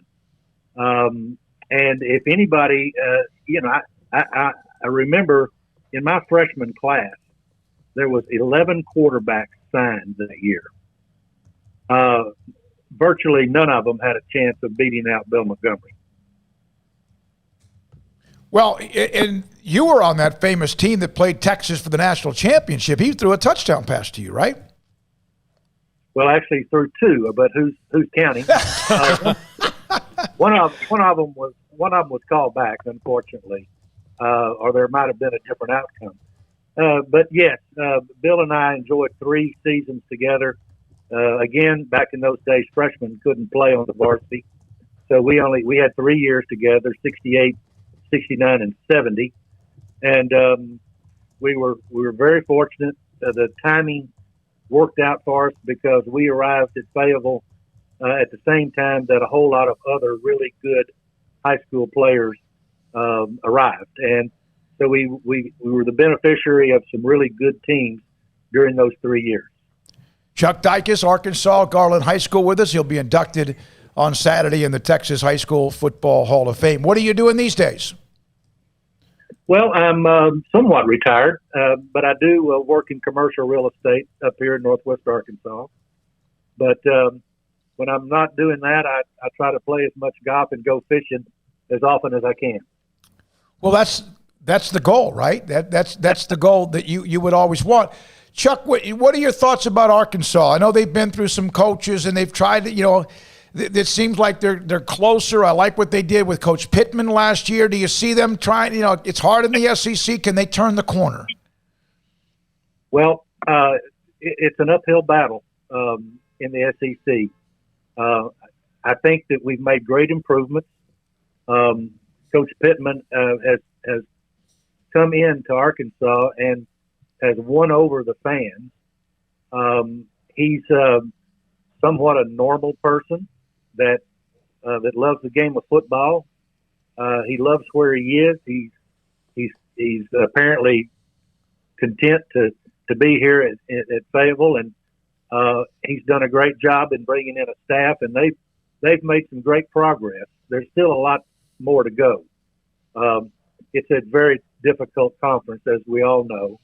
And when you've got to play in the West Division, which Arkansas has to play in, and we have to play, those people, the Alabamas and Texas A&Ms and Auburns and LSUs. I mean, it's just an uphill battle, and you've got to be playing your best week in and week out. Did you ever come across a competitor as fierce as Frank Broyles anywhere else in your football career? Well, yeah, I would tell you that, yes, Coach Broyles was quite a competitor. There's no question about that. But I've said this many times, too. I've never met anybody that was more competitive than Bill Montgomery. Mm-hmm. But Coach Broyles, what a great coach he was. And, he was an innovator. He was a visionary. And anybody that remembers him will remember him that way. He was always looking for ways to change things for the better. And he was successful more often than not. So you had 118 catches, 1,854 yards, and 16 touchdowns in your career at Arkansas. So when you watch the game today, you might have some doing that in 1 year. How much fun would you have had in the current offensive type systems? Well, it's every wide receiver's dream to have the ball thrown at you. You're right. When I played, we ran, even though we threw the ball more than most people were throwing it, we were pretty balanced when it came to our offense. So, you're right. They run up numbers like that in 1 year today, or in one game. It seems like sometimes, but good for them. I mean, I'm a fan of the passing game, and I like to see wide receivers be successful. Which, by the way, this class of 2020 has got some outstanding wide receivers being inducted. So, I'm looking forward to seeing all these guys. Chuck, when it's time for you to accept the opportunity to be inducted, what is it going to mean to you? What are you going to? You know what you're going to say? Well, I hope I can fight back the lump in my throat. Mm-hmm. Honestly, it's a very moving experience, and I've been really blessed in my career to have received some many outstanding honors and awards and all, but none of them are any more important than this one is to me. This was such a surprise, and it's always good. And the older I get, I guess I enjoy people remembering who I am. But for people to remember me and want to include me in this group of this class of honorees, it's just such a special moment. Congratulations! Thank you for being a part of the show. Thanks for your patience. Monday we had you scheduled, and we came on with you a little bit later than normal, we thought, than today. Thank you, Chuck. Congratulations. See you Saturday. Thank you so much. I appreciate it. Chuck Dykes played at Garland High School and then also at Arkansas 1 year or two with San Diego in the National Football League. Here's from Scott on the quarterbacks. I would say Zeno, Gary, and then Chapin. There's a couple of others that said something about the one thing about Gary struggled to hit the slant routes multiple occasions to Atkinson on Saturday. I don't feel good about any of them. That's from Eddie as well. Kind of where I am, honestly. Like, I don't feel great about a single one of them. I don't, fear any of them either. I just think it's, a big bag of uncertainty, quite frankly. And, it's one thing watching spring football and spring practices. It's entirely another thing when you're going out there and playing somebody for real. And maybe it takes going out there and getting the lights flicked on for somebody to kind of take that extra step. Yeah, go to any college football program and ask them about like the guy who was the best in the spring game that they were mad that they never got to see in a game, and there's a reason for that. And so it's hard. Like spring football is such an impossible gauge to really measure things. And I knew it was going to be hard 10 minutes in when I saw a guy swap from a gold jersey to a green jersey. Yeah, and I thought, okay, well, this is going to be really hard to keep track of because I don't know what's going on here. Like I know who that guy. If I don't continue to watch him while he's wearing the different jersey, I'm going to forget who did that. So it's really hard to keep track of. And I think part of the coaches kind of wanted that for people observing. They like a little subterfuge and things like that. So it's hard to tell, who was really in when Gary Bohannon had his great series. Jacob Zeno threw those first 2 picks against first-team defense guys. So, It just, to me, I think we don't need to. Yeah, we don't know, but that's why to me that's why it's kind of an interesting discussion over the next few weeks until we get to August. Honestly, we may not know until September 1st or so. Well, I don't think we will. Yeah. I don't think they have no reason to name a starting quarterback now. I mean, there's no reason whatsoever. So yeah, I think we're going to be getting into that first week of the game, and probably, that Aranda press conference or whatever is when we'll find out who the likely starter will be. So it's going to be a long wait. There's nothing those guys can really – there's things behind the scenes they can do to separate themselves, but nothing that we're going to witness and nothing that's going to push them to the number 1 spot without, some more practices taking place. So, yeah, it's a true quarterback competition. I think that's what you could say about it. Is there – are some candidates, and there's no front runner. And if there is, it's that could be good and bad. Yeah, and who knows? But whoever is a front runner, if there is one, it's by a very slight margin as far as what we could tell and what we could glean from the last 6 weeks or so. Right now, with 210 votes in less than an hour, the 47.6% Bohannon, 36.7% Jacob Zeno. And then Kyron Drones just slightly ahead of Blake Shapen with 8% compared to 7.6%. Okay, so, Drones ain't going to play over Shapen. No, he's not. That's just not going to happen. So, and he's not playing, much less over the other 2 as well. So, but Bohannon, if you had asked that question a week ago, I think that would have been flipped, him and Zeno. Yeah, I agree. I agree. When we come back, yesterday, Mack Rhoades, Baylor's Director of Athletics, joined us on many things with the change in women's basketball.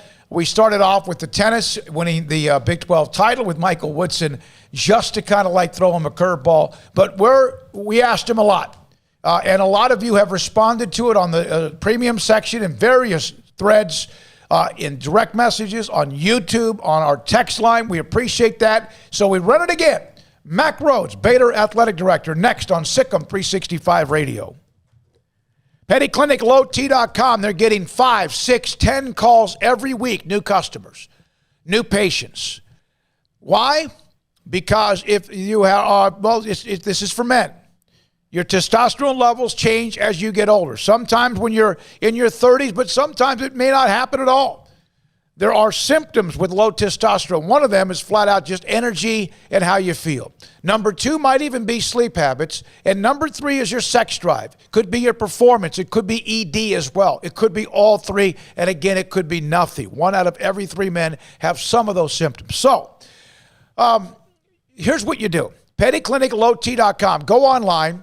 Again, 5 to 10 people new every week calling to get their blood work and then get in the program if their testosterone levels are too low. Contact them. The phone number's on the website, PettyClinicLowT.com, or call them, look them up, call them, and tell them you heard it from Smokey. They'll set you up to go get your blood work at a lab.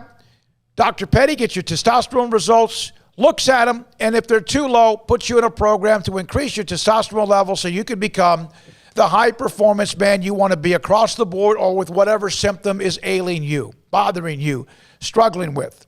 PettyClinicLowT.com. Boozers is the wedding ring store and more. If you're ready to get engaged or already married and want to upgrade your wife's ring for a special anniversary, Boozers is the place to go. With the largest selection of premier quality diamond engagement rings and wedding rings in Central Texas. They have 7 cases with over 300 styles of rings from top designers like Natalie Kay. Choose from yellow, white, or rose gold, plus beautiful top quality loose diamonds. With an in-house jeweler, they can also custom make anything you want. Bring in a picture or drawing and let Boozers create your one-of-a-kind pendant or ring. They can even use some of your old gold and diamond jewelry to create something new. At Boozers, you'll find a great selection of quality timepieces, and Boozers is the place for expert watch maintenance and repairs, too. They specialize in expert Rolex watch repair for fine jewelry, watches, custom work, and more. Go to Boozers on Valley Mills and Lake Air Drive in Waco. Boozers, the wedding ring store and more. How can we help you? That's a question we ask every day at American Bank. Hi, I'm President and CEO Dana Hassel. Our commitment to our customers is what drives us. It's why we've invested in new branch buildings and technology like ITMs that let you speak to a teller face-to-face from your car. It's why we work with local businesses, helping Waco grow and thrive. And it's why decisions about your accounts and loans are made here in Waco by people who know you. How can we help you? Find out at American Bank, member FDIC. Stepping into the boots of a U.S. Army officer can add confidence and leadership skills to your son or daughter's career path. See all the things they can achieve in our boots at GoArmy.com. U.S. Army Waco Recruiting Company, 254-598-8131 or 254-776-1543. At Marco's Pizza, get craveable pizza made the Italian way with dough made from scratch, an original sauce recipe, 3 fresh signature cheeses, and premium toppings you love, served hot and safe. Right now, you can get unlimited medium one-topping pizzas for just $6.99 each. Why stop at just one? Order with your app or at marcos.com for curbside, carryout, or delivery today. Marco's, pizza lovers get it.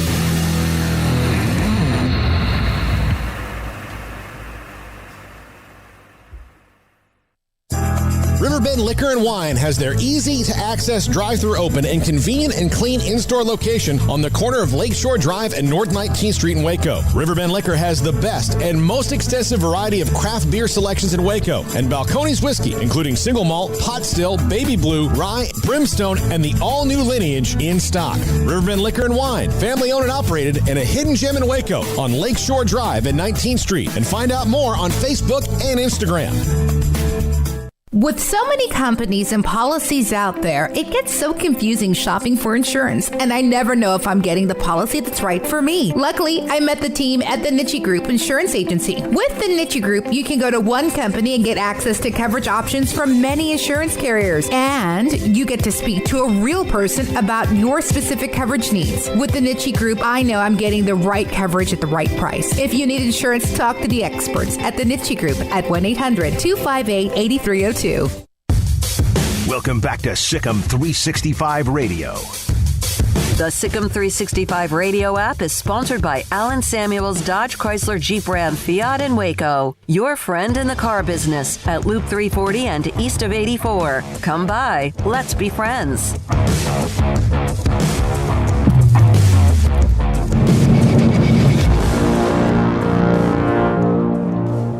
Mac Rose, Director of Athletics at Baylor University, joins us on Sic'em365 Radio. Mac, thank you very much for being a part of the show.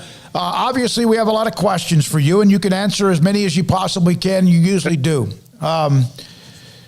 Is Mike Woodson still an interim head coach in tennis? The Coach Woodson, as of today, he is. But we've met with Coach. I think, Kenny Boyd and I sat down with him a couple weeks ago, and, we'll have another conversation with him in the next couple days. And we wanted the season to close out, and there'll be more news forthcoming. All right, that's all we had for you.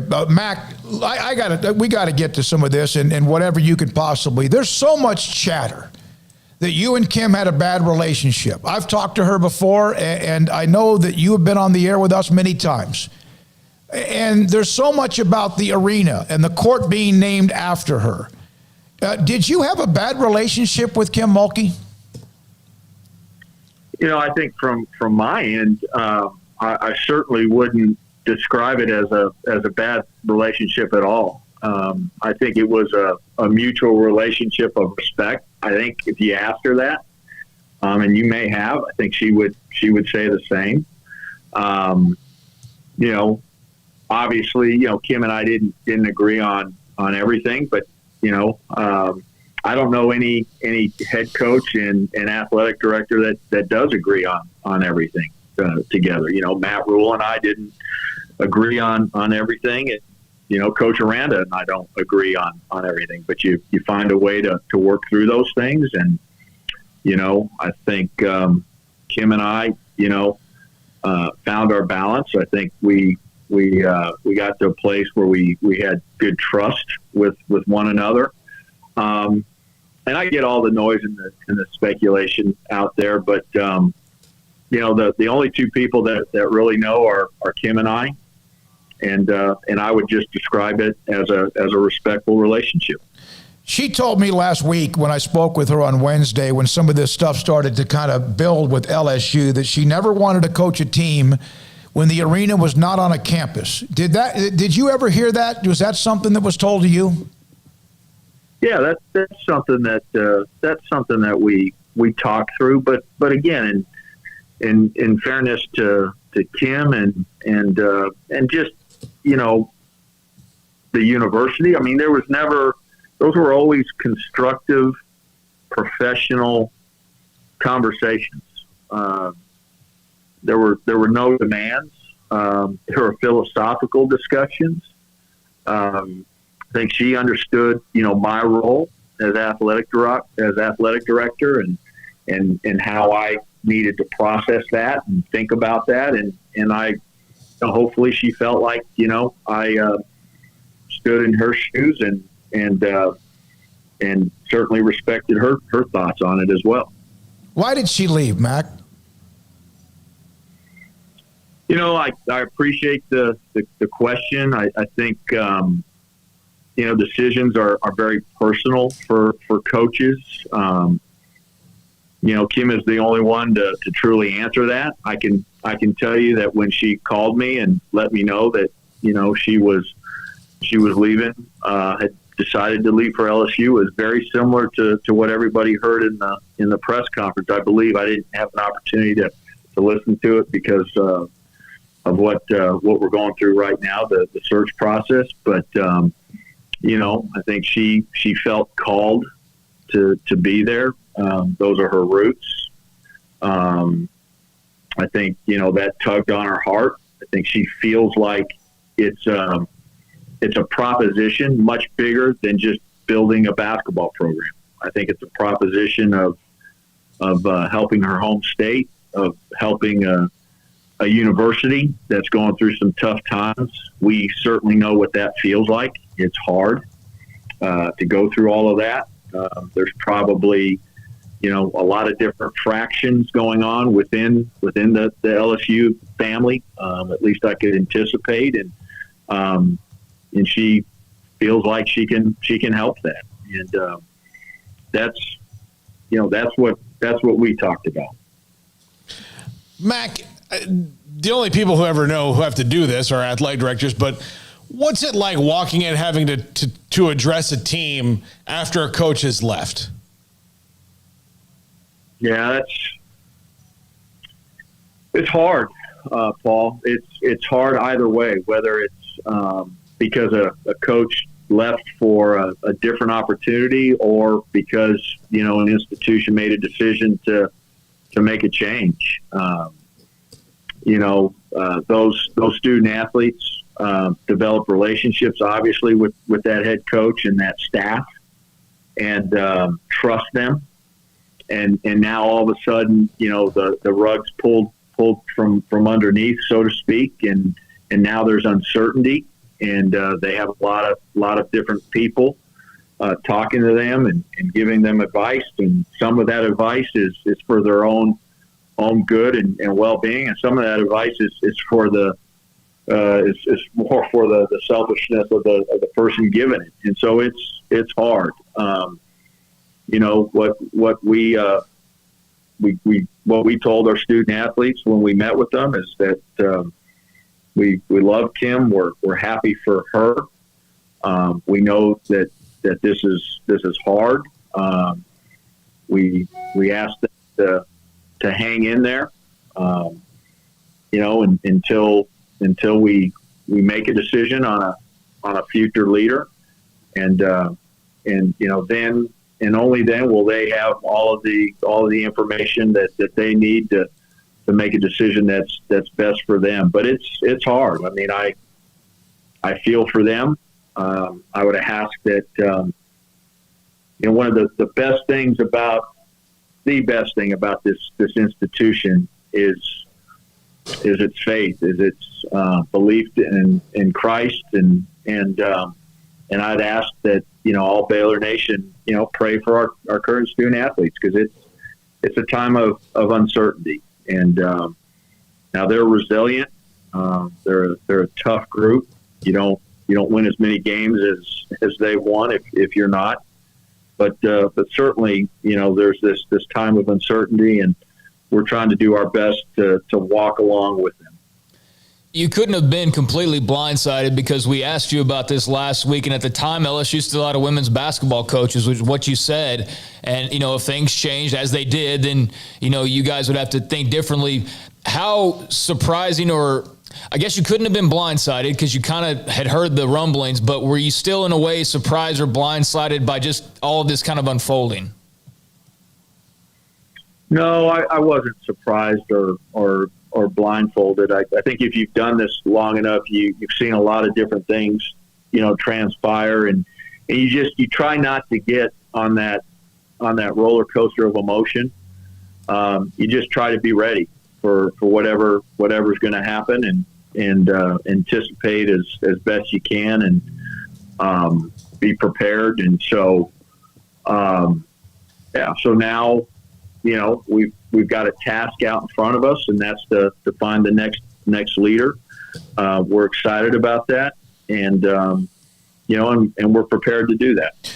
Is there some sort of process within the administration or with the athletic department about changing how much has been funded to women's basketball going forward? No, not at all.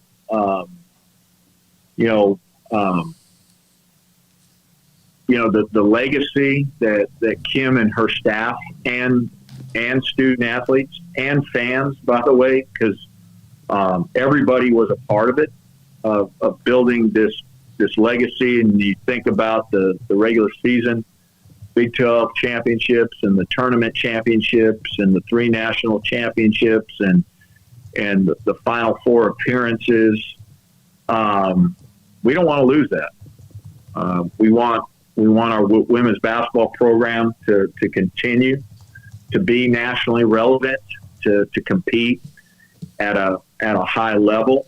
You think about the big brands and in national on the national level in terms of women's basketball, and I don't know if that's in 2 years, I don't know if that's in 5 years, 10 years, but there's going to be changes there at some of the other institutions, and we want to position ourselves to continue to be elite in the sport of women's basketball. So we've not changed any funding in terms of our operational budget, assistant coaching salary pool, all of those things. We're prepared to and committed to fund it at the highest level and continue to compete for championships. If that's the case, and Kim was here, then why would there not be a way to make it work? Or do you think it could have been salvaged? Yeah, I guess I'd reframe the question. I feel like Kim decided that she needed to go do that for LSU and a place in her heart, and we were at a good place. I think Kim felt like we were in a really good place where this program was funded. She didn't come into my office and was disgruntled about how this program was funded at all. She was thankful and grateful. Mack Rhoades, Baylor Director of Athletics, with us on SicEm365 Radio. Mack, how long do you expect the search to take? The sooner the better, so I don't have to keep fielding questions from you guys. I always hesitate to put a timeline on because, we've talked about it before. It's repetitive and people have heard me say it. It's kind of like the same old boring habits, but it's a journey, and, there can be some twists and turns, but, we want to be able to expedite this as best we can without sacrificing, quality. In my mind, in the back of my mind is always the thought of our current student athletes. And again, we spoke to it earlier, but the uncertainty that they're going through. And I think, sooner the better for our student athletes, sooner the better, for our fans and just, again, direction, in moving forward. And, I would hope that, sometime next week we'll know who the next person is to lead our women's basketball program. Mac, is every coaching search, no matter the sport, pretty much the same, or are there intricacies depending on the sport? I think fundamentally, foundationally, the process is very similar in terms of the way we reach out to first and foremost, the way we identify potential candidates, the way we reach out to them, the process in terms of questions and in-person interviews. Now, I think there's tweaks to who's involved. There may be different nuances depending upon the sport on how we conduct an interview. Are there, other things that we bring into the interview process? But fundamentally, it's pretty much the same.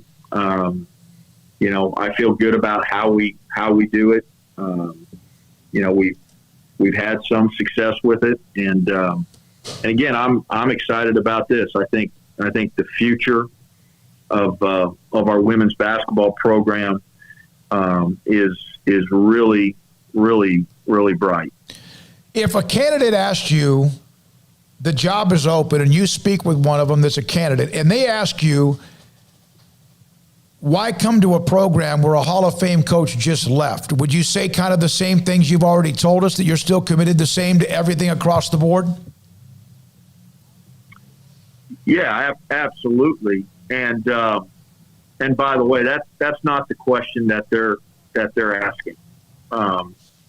The interest is unbelievably high. Mm-hmm.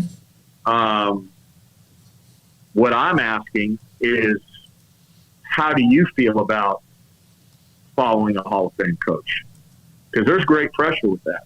Yep. And how do you deal with it?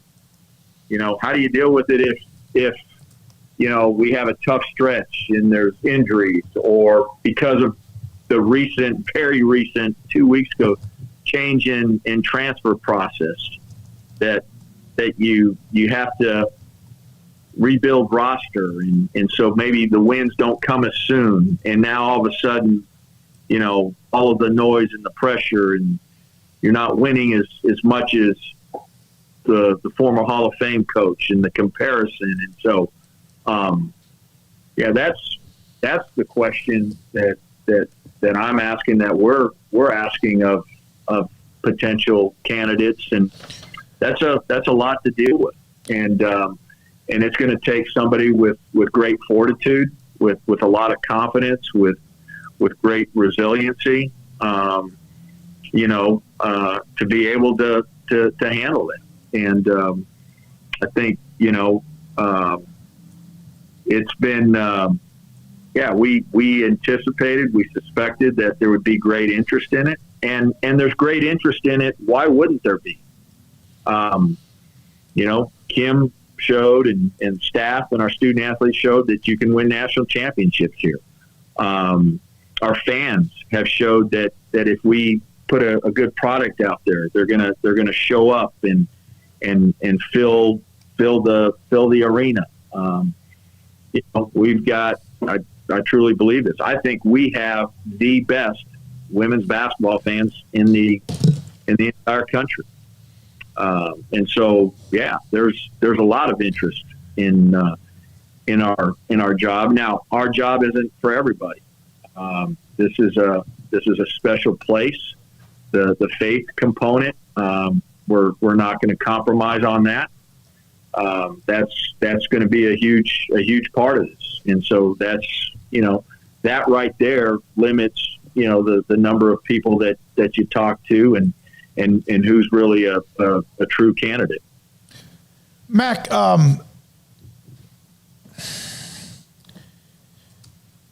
if LSU had removed their offer for Coach Mulkey, or had she turned it down, would she be the head coach at Baylor right now? Absolutely, 100%. And we would have moved on, and we wouldn't be having this conversation. Yeah, absolutely. 100%. You kind of mentioned what some of the candidates are saying. So does that mean you've already started the interview process?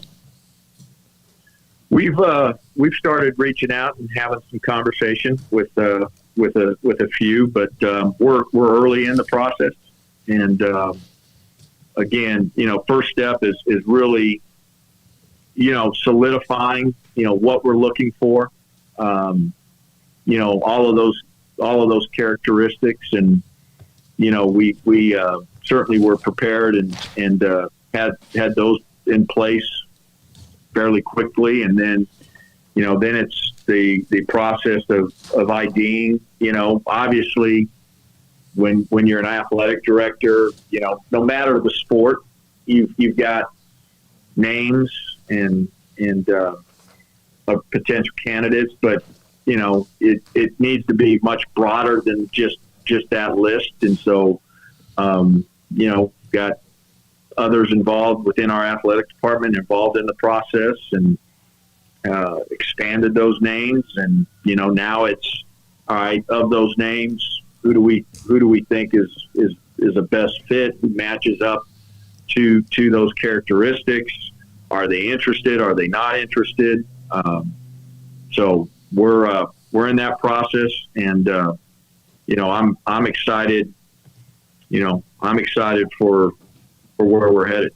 Mac, I want to go back to something you said when you were talking about what the candidates were saying, just for our listeners, for maybe a simple point of comparison, based on what the women's basketball program has been built to at Baylor. Would you say this is kind of like if you're the AD at Alabama and the football job comes open, you're the AD at Duke and that basketball job would come open, your phone's going to ring more than it would be at another program that wasn't as committed to that sport? Yeah, absolutely. Absolutely. Now, again, I think and I mentioned it before, I think the caveat is our faith component. And, there are probably some candidates that realize and understand that maybe that's not a great fit for them. But absolutely. People know that this is a great institution. They know we've got great fans. We've got great student athletes, an unbelievable president, a great board of regents, an athletic administration that operates at an elite level and cares about our student athletes, pours into them. Great coaches, an organization that I think is fairly well aligned. I don't think certainly. Not saying we're perfect, but you look at the success that our sport programs are having, it's because we have great people. Mac, how much you have donors, you have boosters, you have board of regents, you have people around the program. Would you say you felt pressure from anybody in those type of administrative or power positions to keep Kim or to make this work?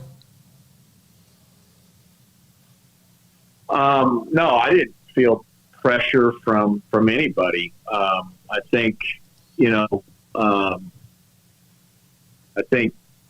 all of those folks that you mentioned certainly had a variety of opinions, but it wasn't, again, it wasn't the way you framed that question. It wasn't about keeping Kim. It's, people had an opinion. Is there anything more you can do? Ultimately it's Kim's decision, but I didn't feel pressure from anybody. If there's any pressure, it's the pressure that I put on myself to do, the very, very best that I can do leading. And I certainly that's a we proposition, because I don't do this by myself. I've got such great people that are alongside, but that we do the very best that we can do for Baylor University and the student athletes that we serve. Two timelines. You mentioned you could have somebody, in fact, as early as next week. That's kind of like what you'd like to have. But my question as well is, because of the fact you have this roster that's loaded, you have a high school signee and also an incoming transfer. Does that change your timeline at all? Does that make it even more urgent? I know it's urgent no matter what to replace a legend, a Hall of Famer, but does that even come into play? And does the arena come into play at all in making sure whoever it is continues the momentum to get that done? Yeah, I mean, the arena isn't really a part of this conversation. Certainly our current student athletes. We have 3 prospective student athlete signees. 2 transfers and then someone that, a young lady that's signed an NLI. And, again, just in fairness to them, trying to get this done as quick as we can so that they can have certainty, so that they can make decisions. And again, it's a completely different situation than what it was years ago, where somebody had to ask permission to transfer. Now you don't have to ask permission. You just notify the school and you go into the transfer portal. And now in the sport of women's basketball, as well as men's basketball and football and baseball and wrestling, you're not going to have to sit out a year. And so that makes it, completely different. We're completely transparent with our student athletes. They know that. Again, I've been able to have conversations with the 2 transfer student athletes. Really, really positive conversations yesterday, and then our 1 high school signee as well, her and her family. And right now, they're waiting, and they're certainly eager to learn, but they're waiting to learn and know who our next head coach is, and whoever that is, we'll have conversations with them, as well as our current roster. That will be the very, very first thing that the new head coach does, so that our young people can make a decision. Mac, and we appreciate your time as always. Obviously, a lot of questions. What would you say? You've kind of said some things, but point blank, you know how faithful, you've mentioned how incredibly loyal the Lady Bears fans were to the program, and maybe will still be, and how much they followed and obviously adored Kim Mulkey. What would you say to them right now, for those who are like angry or bitter or maybe pointing fingers or upset? What would you say to them? One, I would thank them for all of their support, and I do. I said it earlier. I think we have the best fans in the country, and yes, Coach Mulkey, yes, the staff, yes, our student athletes, but you look at all of the nationally relevant powerhouse consistently, I don't care what sport, they all have a strong fan base. And I think we have one of the best. And so I would first and foremost just thank them, and we're going to continue to thank them. I would tell them that, we need them now more than ever. in times of change, in times of transition. Our student athletes, when they walk out on that floor in November, first game, our student athletes need to see them there, out in the arena, out in the stands. I ask them for their prayers for our current student athletes, for Coach Mulkey, her transition, and for the transition of anyone on the staff, whatever that situation is, joining her, staying here. I'd ask them to pray for our coaching search, for the new head coach and a smooth transition. We've had some unbelievable moments in women's basketball, probably, and I say this very humble, but more than most schools. And I think I know we have a lot of great moments still to come, and we need them there. And we need them there. We certainly understand that the change is hard, but we love them, and we need them. Mac, you obviously took on this job. You knew it, but you took on a job at the time when you arrived here in 2016 that was already in the middle of something. It just seemed like there's always something. That's part of your job. That's part of running a university or an athletic department or even a CEO of a business. What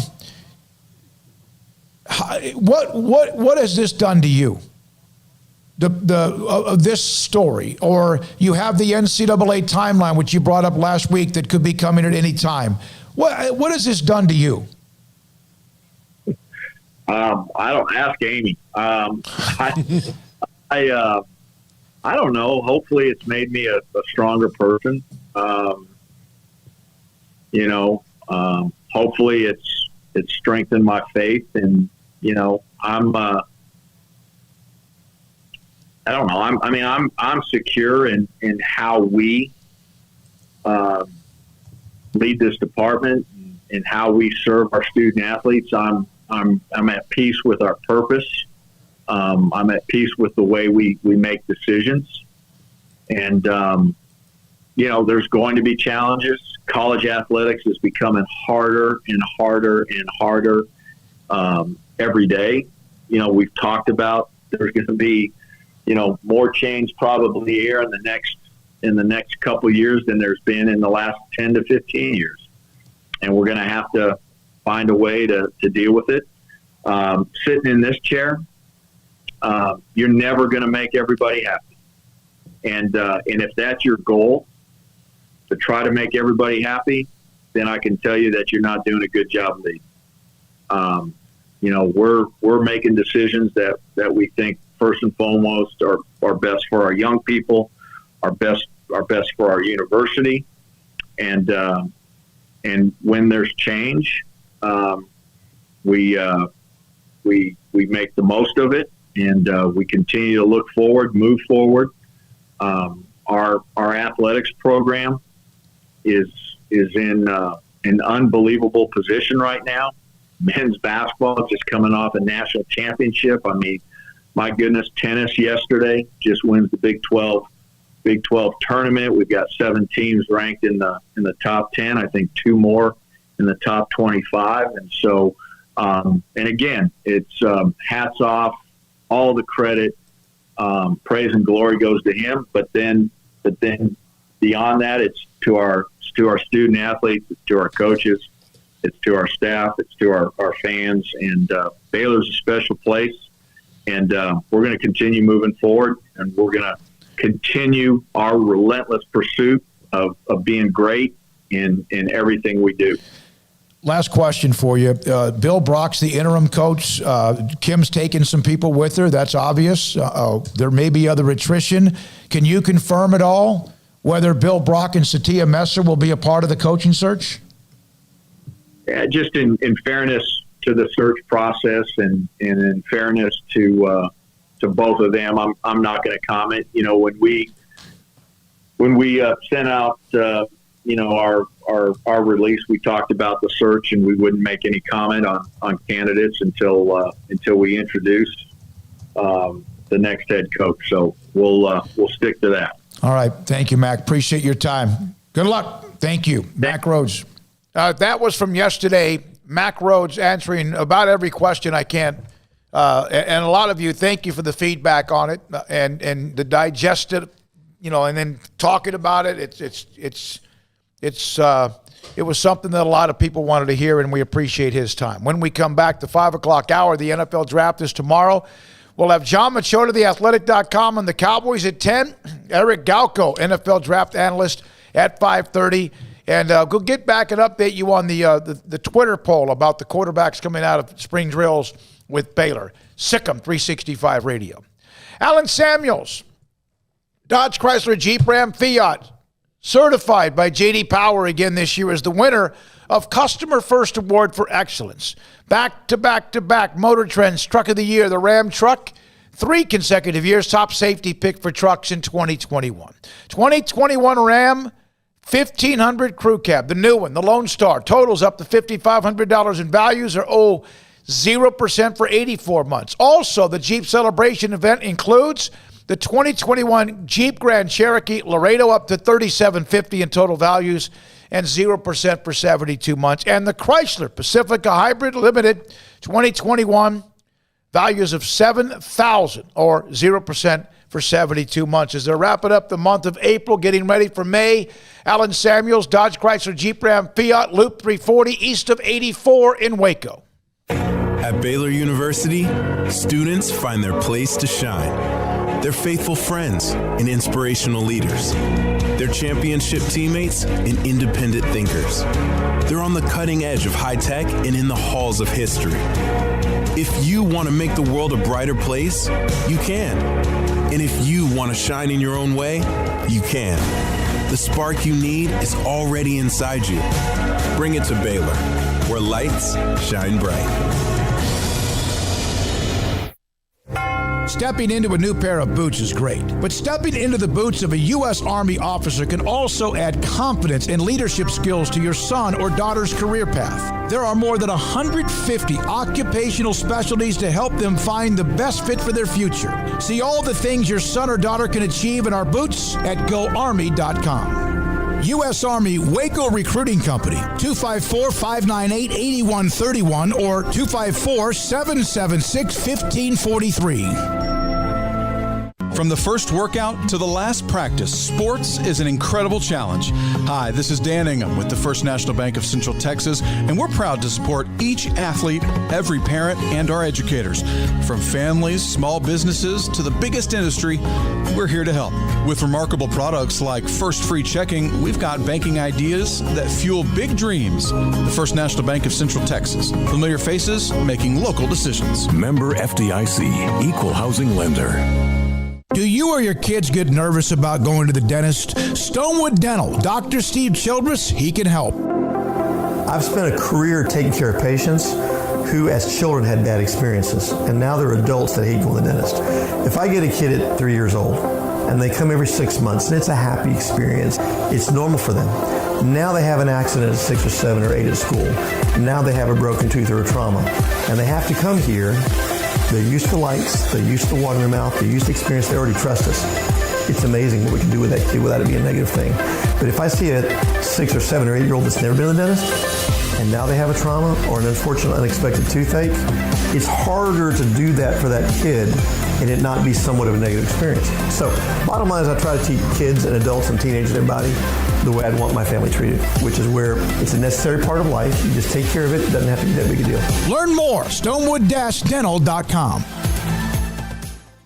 With so many companies and policies out there, it gets so confusing shopping for insurance, and I never know if I'm getting the policy that's right for me. Luckily, I met the team at the Niche Group Insurance Agency. With the Niche Group, you can go to one company and get access to coverage options from many insurance carriers, and you get to speak to a real person about your specific coverage needs. With the Niche Group, I know I'm getting the right coverage at the right price. If you need insurance, talk to the experts at the Niche Group at 1-800-258-8302. It's it's time to fire up the grill, heat up the oven, or get that deep fryer going to enjoy the top quality products at Waco Custom Marketplace. Order 30-pound sacks of live crawfish by 6 on Wednesday. Pick up on Friday afternoon after 2 or Saturday. Enjoy the weekend. 30-pound sacks of live crawfish available right now for $4.25 a pound. Find all the crawfish boil ingredients you need, including red beef potatoes, sausage, corn cobbettes, and Louisiana boil seasoning. Make your order for live crawfish by Wednesday at 6. Pick up on Friday after 2 or all day Saturday, and enjoy the weekend. Waco Custom Marketplace, your home for fresh baked kolache, cinnamon rolls every day. Butcher shop to cut your steaks the way you want. Fresh seafood, summer sausage, boudin, house-cured and smoked bacon,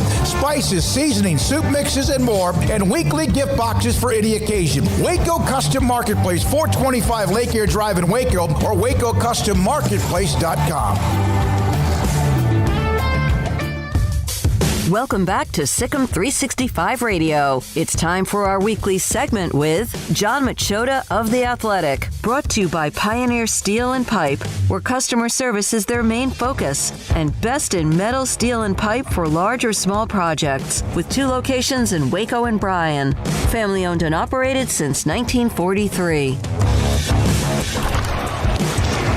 Here's Elliott. He will get it.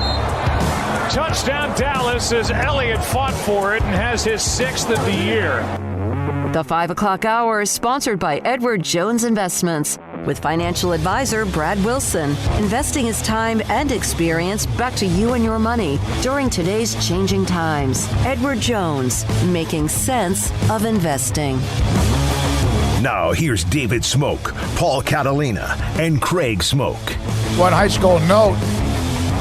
Mejia has hired Forney assistant coach Brady Bond. Guess where he used to coach? Under Joey McGuire at Cedar Hill. Tristan Abram, of course, moved to Pittsburgh. Frank Sandoval was a part of Joey McGuire's staff at Cedar Hill, was there before Tristan Abram. He's also been at Lake Travis and elsewhere. So that's one of the newest hires here as we end the month of April. John Machota, theathletic.com. My God, John, we basically have said, just please somebody make a pick, and pretty soon we'll be able to see that as well. Do you get numb to it, or is this something that you kind of feel like this is a holiday or Christmas coming? I'm just happy that it's finally they are going to be making a pick. That's my big thing. Mm-hmm. It just is one of those where it'd be different if when the team's competitive and they make the playoffs. It's kind of it's not really on the top of your mind, but they've just been bad for most of the year, to where even if they had made the playoffs, well, they would have got the 19th pick then, but they were just kind of always teetering where you kind of felt like they'd be in the top 10, and that's where they're at right now. And so now I'm just at the point where I just want them to start drafting some players so I have something different to write about. Yeah, John, and it's not like we get any indications anymore, because, you used to know that the 25 or 30 guys they could bring in for Dallas days, or, these are interesting things. This guy was here then. They don't release the list of Zoom calls they've had, do they? They don't. And one of the reasons why is because with the 30 visits, there was limitations on how many players you could have at your facility. There isn't that with the Zoom calls. So because of that, they're only going to make available, some of the highlights that we've seen on the team website and things like that. But anybody that they're even thinking about drafting, they've probably met with, whether it be Jerry Jones, Stephen Jones, the scouts, Will McClay. They've had conversations with through these Zoom calls. And so, Jerry Jones said yesterday that he thinks that he's gotten to know these players even better during the Zoom calls than in person, which I find hard to believe, but that was some positive spin Jerry was putting on it. All right, John, so let's go. All right, the draft tomorrow starts. Jacksonville takes Trevor Lawrence, and then 17 quarterbacks are taken before the 10th pick, because that seems like everything's a quarterback, and there's some other guys, offensive linemen, whatever else, wide receivers. At number 10, what do you think, knowing that there will be some sort of surprise or somebody moves up or down, what do you think, who will be available, in your opinion, among, let's say, 3 or 4 names at number 10? I think it's going to come down to Patrick Surtain and J.C. Horn. I think should be the top 2 on any predictions for the Cowboys at 10, and that's because they like both players. Both players still a major need. Both players have the size that you look for in a type of corner that, really every team wants, but particularly Dan Quinn and this system that they've run for several years in Seattle. And so those two guys, I feel like, have kind of separated themselves from the pack. But if I was going to name another couple, Rashawn Slater would have to be a guy, just because if he was somehow to fall to 10, which I find it hard to believe that he will, but you never know. There's always a player or two that falls a little bit farther than we think they will. So if that's the case, he would have to be a player in consideration. And then I would say the other thing, and this would kind of be another wild card, would just be the fact of if one of those quarterbacks are there that, let's say, like a New England really liked at 15, then all of a sudden you got to factor in the possibility of a trade back if New England's going to give you multiple first-round picks and some more. Now, that's also because you might think that there's more than just 10 guys on your board that you really like. Stephen Jones said it's around 15 guys, so maybe that's a possibility. But right now, I just think it comes down to Surtain or Horn. John, do you think that the team starts getting aggressive in the third round with those two picks and moving up and kind of shaking things up? That's a good question, because I don't even think that they can say as of right now. I think it all depends on what players go in the different rounds, because here's the thing. It's like all these position groups aren't equal. And so if there are, let's say, defensive tackles, a position they clearly need, there's no elite defensive tackles really in this class. That's the best one's probably Christian Barmore from Alabama, and he's not projected to go until about 20 at the earliest. And that's just so rare for that position. Usually if you're the best defensive tackle in a class, you're probably going top 10, top 15. And so let's say that there isn't a big run on defensive tackles, and all of a sudden you sit there in the third round and there's a player you really like there. That's a situation where I could see them possibly packaging up something to move up a little bit, or maybe even an edge rusher, because there's such a variety of edge rushers out there and a variety of ways that they fit different schemes. If there's one that they think is a perfect fit for what they're doing and they can't believe he's on the board still, maybe early in the third, maybe then you package something up. But as of the way it sits right now, I don't think that they know for sure. It's kind of out of their hands a little bit. It depends on the runs that go on certain players and where they have them graded on their board, because their board might have, 7 corners that they really like and only 3 defensive tackles and only 4 linebackers. Well, if all one of those positions gets wiped out and we're sitting here in the third round and like, man, we had a second round grade on this, defensive tackle. Can't believe he's still there. Well, let's move up and try and make sure we secure him. In a way, that's what happened in 2014 in the second round with Marcus Lawrence. Is it just he fell to that second round and they were like, man, he was one of the 3 top edge rushers we had in this class. We didn't think he'd still be here. So they packaged up some picks with Washington, went up and got Lawrence, and obviously that's proven to be a good selection for him. Who are you worried about wrecking the Cowboys' choice of maybe Surtain or Horn more? The Panthers or the Broncos? I think today's trade swings it in the Broncos' favor, just because now getting Teddy Bridgewater, although I don't think Teddy Bridgewater is all of a sudden, you got your franchise quarterback, you're all set there, you don't have to worry about anything else. But with him and Drew Lock, like they probably are set there for right now at quarterback. So they would probably be the number one. But both teams, Carolina could certainly use a corner too. And I would say right there's your doomsday scenario for the Cowboys, is that in both those picks, it goes back to back Patrick Surtain, J.C. Horn right before they go on the board. And if that's the case, then you're probably reaching for maybe an edge rusher or maybe even Christian Barmore, who, like I said, isn't a guy that's projected going to the 20s. But if you can't trade back, that might be something you have to consider, or the linebacker out of Penn State, Micah Parsons. So yeah, if you're trying to find a worst case scenario for the Cowboys right now, I would say that Horn and Surtain go in the 2 picks right before they go on the board. John, I know this isn't draft related, but what did you think of Sean Lee finally hanging up the cleats? Yeah, it wasn't a complete surprise, just because you kind of see over the last couple of years, a guy like Sean Lee, he doesn't really want to be a backup. He wants to be out on the field playing, contributing, and helping the team win. And, as the season had gone on these last couple of years, he was starting to get, less and less playing time. And then obviously injuries and things like that. They just keep adding up. And, so, it's obviously disappointing that his career comes to an end like this, because we've all seen what the ceiling is. We've seen when he's at his best, he's one of the elite linebackers in the NFL.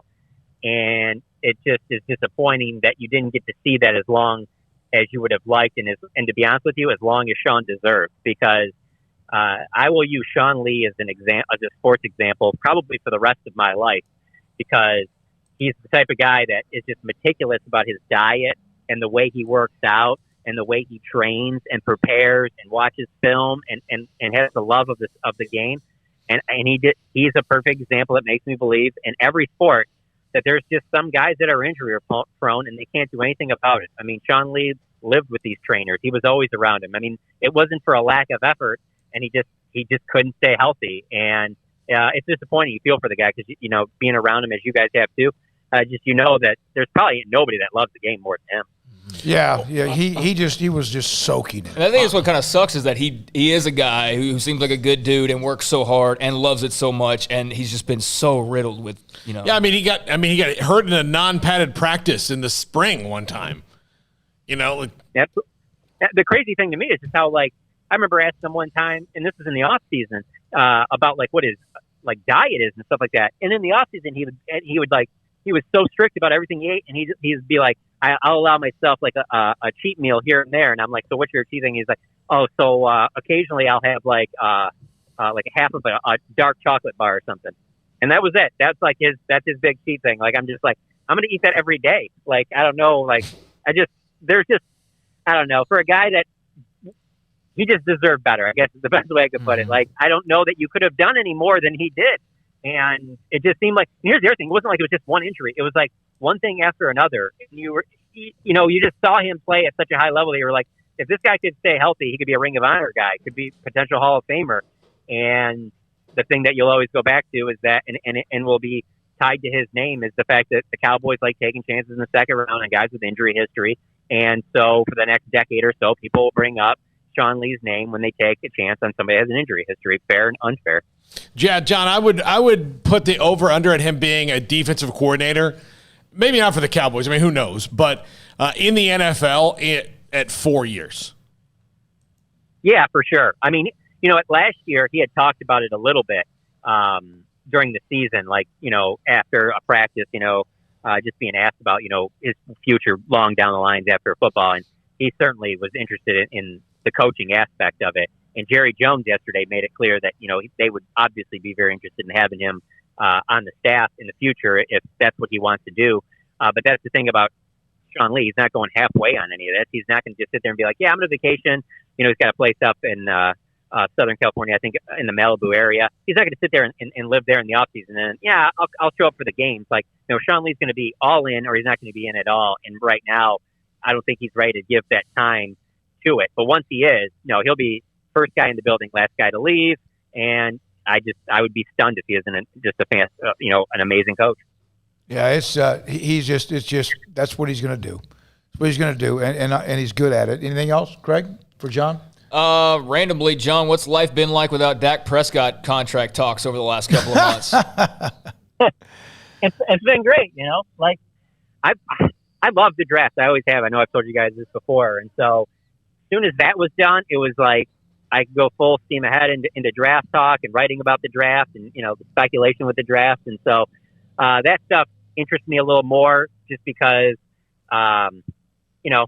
I'm not paying Dak the money. It's, the team paying it. It's just a matter of when were they going to pay him the money or not, They would obviously be in a situation like Denver if they didn't pay him. And do you want to be in Denver's situation where you're kind of bringing in Drew Lock, might be your guy, maybe trading for Teddy Bridgewater? It was a no-brainer decision. It was just when are they going to get it done? So the fact that they got it done, now there's the draft, and then after the draft is over, then it'll be full speed ahead into, okay, so what's he doing now? Is he going to be able to do 11-on-11? Is he going to be ready to go the first day of training camp? Is he going to participate in any of the preseason games? Or are you going to save him for week one?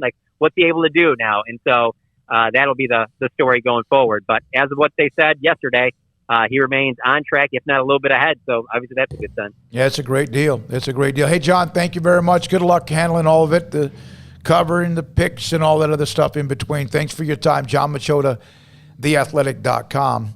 I just saw this note from Jane Slater, who works for the NFL Network, covers the Cowboys, but covers a lot of the teams in the NFL. She's doing an interview, the gap year, that with Penny Sewell and Jamar Chase, who both decided to opt out playing last year. And yet both are about to be probably top 10 or 12 picks in the draft. Mm-hmm. Do you think what we went from were people opting out of bowl games after Jalen Smith to opting out of a season because COVID, do you think that could start a trend that even others I think if you were to sit out a year and there's not a COVID reason, that would be a big red flag for me if I was an NFL team. Now, if you're a Trevor Lawrence or somebody like that, I get it, but I don't see that becoming a trend. I think the NFL would discourage that. Well, like there are the gap year guys, Penny Sewell, Jamar Chase, but it was only because of COVID, Micah Parsons that are COVID. And those guys are going to be picked in the first round. But I'll go 90 miles south, and I'll give you a guy that everybody talked about for a long time in the state of Texas that opted out. Jamon Osmond at A&M. Yeah. Opted out. Opted out also when his team was badass last year, and he would have only helped them. So he opted out, and I have not heard word one about him. And he's a guy 6'3", 6'4", runs pretty well. I haven't heard word one about him. He's probably going to be a rookie free agent. And he might get drafted because he's a big wide receiver, but I think what good did it do? He'd be a great late round pick, as big as he is. Yeah. And I mean, dude's good, but I'm not going to slight him for sitting out last year because at the time when these guys were making decisions, we didn't know what was going on. We still had no real clue. Yeah. And I don't know. He might have 2 95-year-old grandmothers that he wants to be around. And I'm not going to slight him for not playing. But I think if that were to become a habit, I think, for one, the NFL should and would discourage that. And 2, college football would put some rules in place somehow or not. You can't. I just don't see how. And yet, probably they wouldn't because everything's free for the players to do now.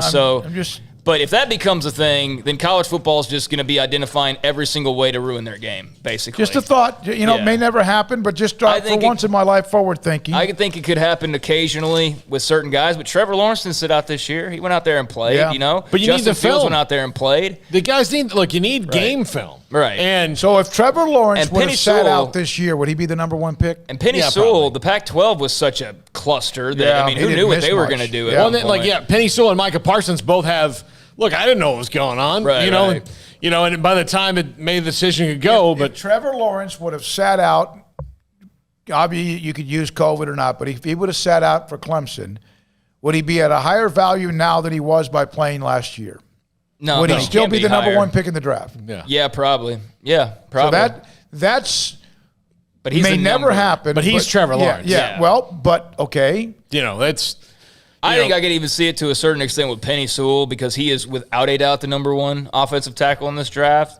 And I guess Michael Parsons is a top-rated linebacker. I don't know. I think that's a terrible. I'm just throwing it out there. No. I think you're probably onto something because I'm sure there's some guy out there whose uncle, who's his trainer or his parents or whoever is, hey, did you see what happened with Penny Sewell? He didn't even play his last year, and he was a top, so I'm sure that's going to be some conversations that happen, and I really hope that doesn't become the norm, or a trend, I should say. All right.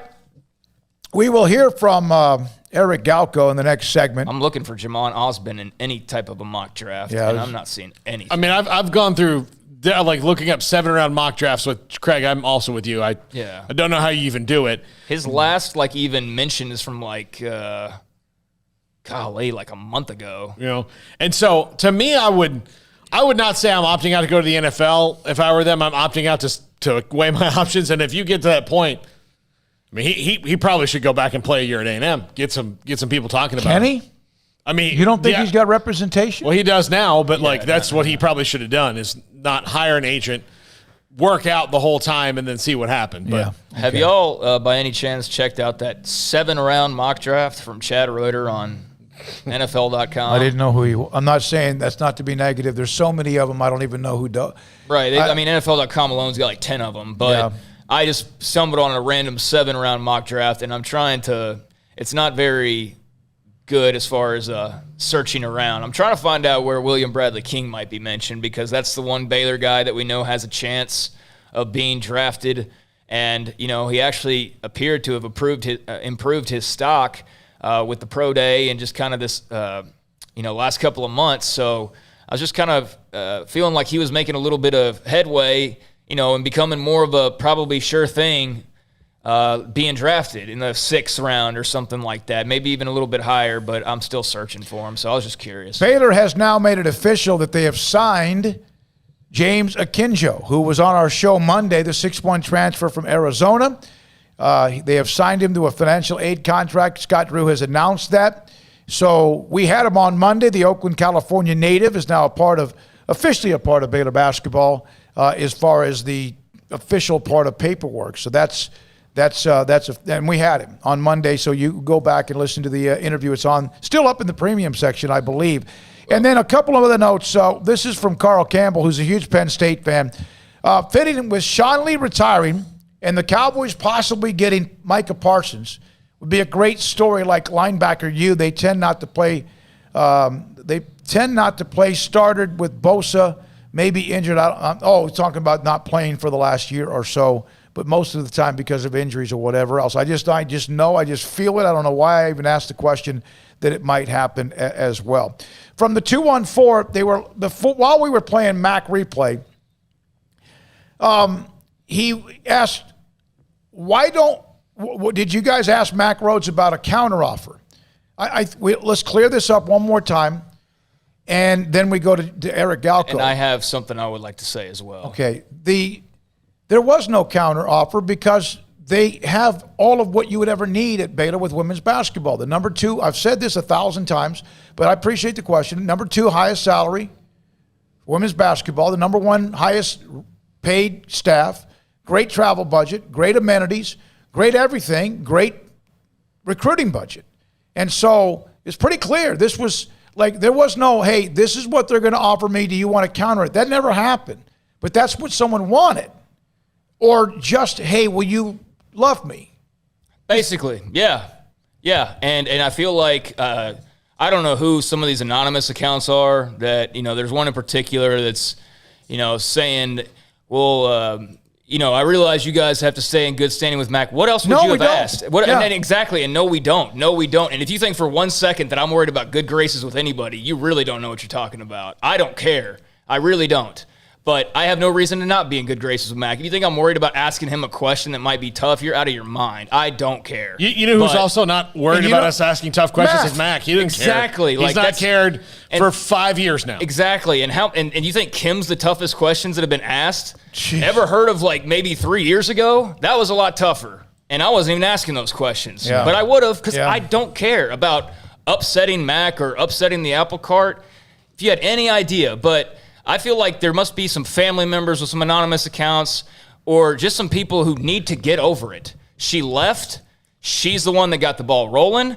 She did the radio interview in Louisiana. Now, if she came back to Waco and tried to, whatever the case may be, she's gone. She made that decision ultimately. If Baylor would have made this or would have done that, guess what? They didn't. She's gone. She coaches for LSU now. And I think people are going to need some take the time to get over it. But it's like there's a couple of accounts that keep wanting to press the Mac button and to try to make him out to be the bad guy or should have done more or whatever. Bottom line, Kim left. She could have stayed. Everything could have stayed the same. Maybe some things could have been worked out, but she left, and you need to get over it. Yep, we all do. We all need to move on, and there will be a couple of times it flares up, and whenever they hire a new pick, whatever, but she wanted to flirt. She did. And Baylor said, we got a pretty good deal here. You either go to LSU, you stay. And she decided to go to LSU. And good for her. When we come back, Eric Galko, OptimumScouting.com, SicEm365 Radio. The value beef case continues to be a special at Waco Custom Marketplace at 425 Lake Air Drive in Waco. $4.50 per pound for fajita meat. Short ribs, $2.99 a pound. T-bone and ribeye steaks at $4.99 a pound. Neck bones for $2.99 a pound and 7 steak for $3 a pound. That's what's happening right now. And there's, of course, other specials, the bakery, the butcher shop, much more.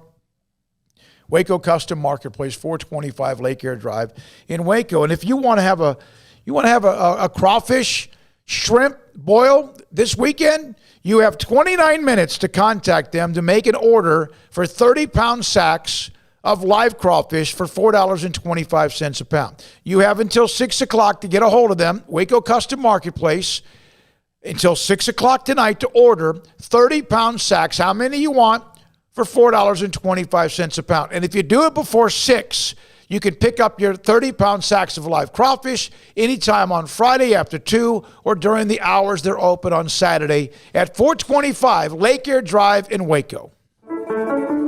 One size fits all. That may be all right for an adjustable belt or cheap sunglasses, but when it comes to your financial needs, no one wants a one-size-fits-all strategy. Cam Heathcott, your Edward Jones financial advisor, knows that his most important goals are yours. That's why he takes the time to understand your needs, knowing you. That's how Edward Jones makes sense of investing. Cam Heathcott, covering Conroe and Houston, 936-756-7717 or cam.heathcott@edwardjones.com. Edward Jones, member SIPC.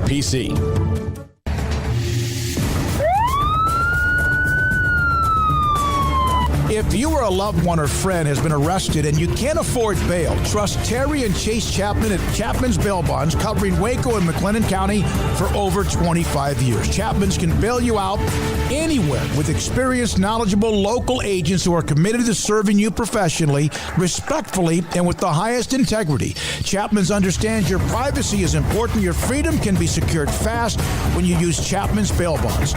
Open 24 hours a day. Payment arrangements available. Call Chapman's Bail Bonds. When you need help, 254-754-1603. When you ring, we'll spring. Riverbend Liquor and Wine has their easy-to-access drive-thru open and convenient and clean in-store location on the corner of Lakeshore Drive and North 19th Street in Waco. Riverbend Liquor has the best and most extensive variety of craft beer selections in Waco, and Balcones whiskey, including single malt, pot still, baby blue, rye, brimstone, and the all-new lineage in stock. Riverbend Liquor and Wine, family-owned and operated, and a hidden gem in Waco on Lakeshore Drive and 19th Street. And find out more on Facebook and Instagram. Southwest Sports Medicine and Orthopedics, the team physician of Baylor Athletics. Our doctors specialize in the diagnosis and treatment of any and all sports-related injuries. Celebrating over a decade of service in Central Texas, our doctors are equipped to handle a wide range of issues, whether it's your foot or ankle, orthopedic spine care, your hand or wrist, knee and shoulder pain, or if you're in need of our arthritis or total joint clinic. Come see us at the new Baylor Scott and White Ted and Sue Getterman Sports and Orthopedic Center. Trusted doctors at Baylor Trust, Southwest Sports Medicine and Orthopedics. Our goal is to get you back in the game. At Marco's Pizza, get craveable pizza made the Italian way with dough made from scratch, an original sauce recipe, 3 fresh signature cheeses, and premium toppings you love, served hot and safe. Right now, you can get unlimited medium one-topping pizzas for just $6.99 each. Why stop at just one?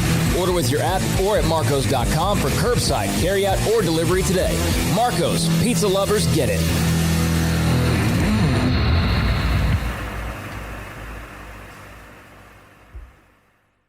Ram Truck Month means special pricing on the new 2021 Ram trucks at Allen Samuels. The three-peak Motor Trend Truck of the Year, Ram 1500 Lone Star Crew Cab, has special values up to $5,500 or 0% for 84 months. Allen Samuels, located at 201 West Loop 340 in Waco. Central Texas new Ram commercial truck headquarters with 3,500 and 5,500 chassis cabs and other great work trucks. Visit Allen Samuels today. It's Ram Truck Month. Come by. Let's be friends. See dealer for details. All offers have credit requirements.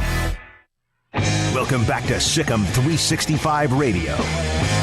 Are you a SicEm365 super fan? Then try out our premium subscriptions at SicEm365.com. All right, here we go. This 5 o'clock hour, 5:36. The NFL draft is a little more than 24 hours away. Round 1 tomorrow night, 2 and 3 Friday, and then the rest of them get drafted on Saturday, and Eric Galko is all frothing at the mouth. Joins us on SicEm365 Radio, OptimumScouting.com. Eric, seriously, do you go to sleep the night before the draft? You know, I will. I feel pretty prepared this year, and I feel that the draft is as crazy as I guess it ever is. But this year, especially with the quarterbacks being unsure, number 3, where does Justin Fields go, all that stuff. But I feel in a pretty good spot, more than usual, to know where these guys are going. Day 1 of the draft, at least. Eric, the most interesting team to me in the first round, that's not the 49ers, because nobody knows what quarterback they're really talking about, which is good for them. But the Falcons, they've got a really interesting salary cap situation. Matt Ryan is going to be 36. If Julio Jones could get traded, they could be in full rebuild mode by tomorrow night at like 8 o'clock. What do you think that they do? They love Trey Lance. And I do believe Trey Lance will be the third overall pick, at least as of this hour. I think he will be the third overall pick for the 49ers. And I think the Falcons, if he was there, would strongly consider him because the GM likes him quite a bit. He's a great fit for Arthur Smith, the new head coach who formerly coached in Tennessee. And you see some Lance, Tannehill comparisons for sure. So I think they would probably cancel their plans and take Trey Lance if he's there, I think at least. But the hard part is, you're right, the Falcons, as of right now, if they kept Julio Jones and had Matt Ryan, they have their left tackle, Jake Matthews. They're going to have to pay Calvin Ridley next year. And if they take Kyle Pitts, just those 5 players, that makes up almost 60% of their salary cap in 2022, right? So it's really a tough situation to kind of keep this whole team together and just take a guy at the 4th overall pick. So that being said, I think Trey Lance is the 3rd overall pick. I'm confident Julio Jones is traded either during or shortly after the draft, likely shortly after the draft. And then they start to kind of retool around Kyle Pitts with the 4th overall pick and start to slowly find their next quarterback either on day 2 or day 3 of the draft, or more likely in the 2022 NFL draft, and kind of ride Matt Ryan for at least 1 to 2 more years.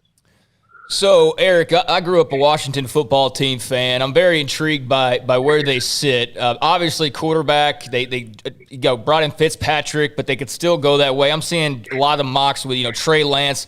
I really hate the idea of them taking another quarterback highly when they could add a receiver or someone like that. What do you think Washington does? Oh, Washington, like most teams, would love Trey Lance. And I can tell you that for most teams, the top 3 quarterbacks were Trevor Lawrence, Zach Wilson, and Trey Lance. And I think for a lot of teams, and in part because of his upside, in part because of his personality, Trey Lance is highly coveted by teams around the NFL, right? So if he fell the 4th pick, the Falcons would take him. If they didn't want him, there'd be teams offering 3 first-round picks for Trey Lance. And I think he's that special a player myself. And Washington's one of those teams. That being said, I don't think he's going to make it to the 8th overall pick with Carolina, who I think Washington would trade with to get Trey Lance. I think Washington won't have a chance to get a quarterback. And I think you're right that Washington football team shouldn't reach on a quarterback. I don't think they will in the first round. They probably won't take one at all in the draft if that's the case. And I think they could add more to their offensive arsenal. A guy I think is really intriguing for them, and I think Washington fans may not like it, is actually a guy like Travis Etienne. I know Antonio Gibson was impressive last year, but he's not really – him and Etienne can be a really dynamic 1-2 punch in that backfield. They already have Terry McLaurin and Curtis Samuel. That's 4 really explosive players. For a quarterback, if Fitzpatrick can kind of game manage a little bit, but whoever that next quarterback is can have a lot of weapons. So I think you're right. I think Washington wants to go weapons if they're there. But if they stay put at 19, my final mock draft is going to have Jeremiah Owusu-Koramoah, a linebacker from Notre Dame, with the 19th overall pick for Washington. Well, and that makes sense for them because they got an incredible defensive line. It's young, it's active, It's disruptive. Their corners and defensive secondary is okay, but they do need somebody to get that done. So how many quarterbacks do you think will get drafted for sure, and then how deep can it go if people panic and want to move up in the first round so they can get that 5th year? I think it's just going to be the 5 quarterbacks go. I think all 5 quarterbacks will go in the first round in the top 15 picks. I don't foresee anybody, whether it's Trey Lance or Mac Jones. The other one's going to go, in the back half of the top 10. I think Justin Fields to New England is what I think is very possible right now. But I think it's going to be those 5 quarterbacks only in round 1. And I think what's important is it's easy to get excited to say, hey, now that those 5 are gone, who's the next quarterback? But there have been many years where there is no second-round quarterback. And I think this year, Kellen Mond maybe has a few teams that like him quite a bit. Davis Mills of Stanford, a few teams that like him. 1 or 2 teams like Kyle Trask, but none of these teams feel that these guys are starters, which means they're not going to be second-round picks. And some teams feel they're more project-based versus ready to play, and maybe not third-round picks. So we could very riskily have just 1 quarterback taken on day 2 of the draft and then a few more on day 3. So I think it's going to be closer to maybe 9, maybe 10 quarterbacks overall, but I think it's 5 in the first, 1 to 2 on day 2, and then a few more on day 3. It's a very top-heavy quarterback class because a lot of top quarterbacks stayed in school and took that extra year of eligibility. What do you make of Teddy Bridgewater to Denver and how that affects their position? Is that maybe kind of a stopgap for Drew if Drew Lock doesn't get any better and they don't get anybody at 9 that like Mac Jones or Justin Fields? Yeah, I think for one, the first point is they already have a relationship with Teddy Bridgewater. They like him as a player, right? Their new GM, George Payton, drafted Teddy Bridgewater when he was the number 2 guy in Minnesota. So they have a relationship there. I think it's a The Broncos had enough cap space. They had an extra draft pick to spare. And it was a good bargain for them. They're not paying his entire salary. I think it just made sense to have Bridgewater and Drew Lock competing. Now, if I can go further, kind of read the tea leaves on that, why now? Why today do you do that? Why do you trade for Teddy Bridgewater the day before the draft? Usually teams make trades, especially this close to the draft, when they get new information. I learned something, now I'll make a new decision. And that gives me a little more of a wrinkle and a little more confidence in saying, hey, I know Denver, if Trey Lance became available past the third overall pick, they were going to do whatever it took to get Trey Lance, and they traded for Teddy Bridgewater today. And that maybe gives you a little more guidance on what's happening above them in the draft overall. So I don't think Denver Broncos are going to take a quarterback in the first 3 or 4 rounds. They're a team that maybe late in the draft, they take a Jamie Newman from Wake Forest or Ian Book from Notre Dame. But I think that gives you a lot of signs on what Denver is and is not going to do, but also what the Denver Broncos believe is going to happen before them in the top 10. Devontae Smith weighs 168, 170 pounds, whatever it is. But the guy's amazing. Is there a chance that there are people that won't draft him because of his size if they need a wide receiver? You know, I don't think it's a not want to draft. I think it's just a risk question. And there's not a lot of players that have been successful at his size. But no doubt, I think every NFL team say, hey, if this guy was available at pick 20, we would gladly take him. But the question is, hey, how does he stack up to being a top-end player? And I think that the part of Devontae Smith that's really interesting with NFL teams is how many kind of top-tier grades do you have? And I've talked to a bunch of teams about this and kind of how many grades they have. And most teams have, throw out the quarterbacks, have about 8 guys and that like, hey, this guy could be an impact player for us. Only 8 guys in this whole draft that they feel this guy's going to make a really big difference for us. And some teams have Devonta there, and some teams say, you know what, he's going to be a good player, but he's going to need to play in the slot only, or he's going to need a lot of help as an outside receiver to move around a little bit. And I think the more you have to kind of put a guy in a spot to be successful and not be successful on his own, that's when I think teams want to push that guy down a little bit. That being said, I think if he's there at the 16th overall pick for the Arizona Cardinals, he's a slam dunk. They need a slot receiver. He's a great fit with Kyler Murray in that offense. So I think he does go in the top half of round 1. But I think teams are really wondering, hey, if this guy can't be a guy that can be an impact player for us, and I can go get a pass rusher or a left tackle, maybe I'll take the guy that I know is going to make a bigger impact every play than Devonta Smith, but still a very talented player.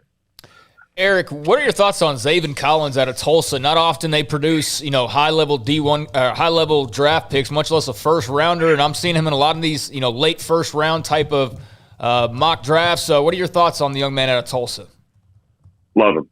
Love Zaven Collins as a person, as a player, his backstory.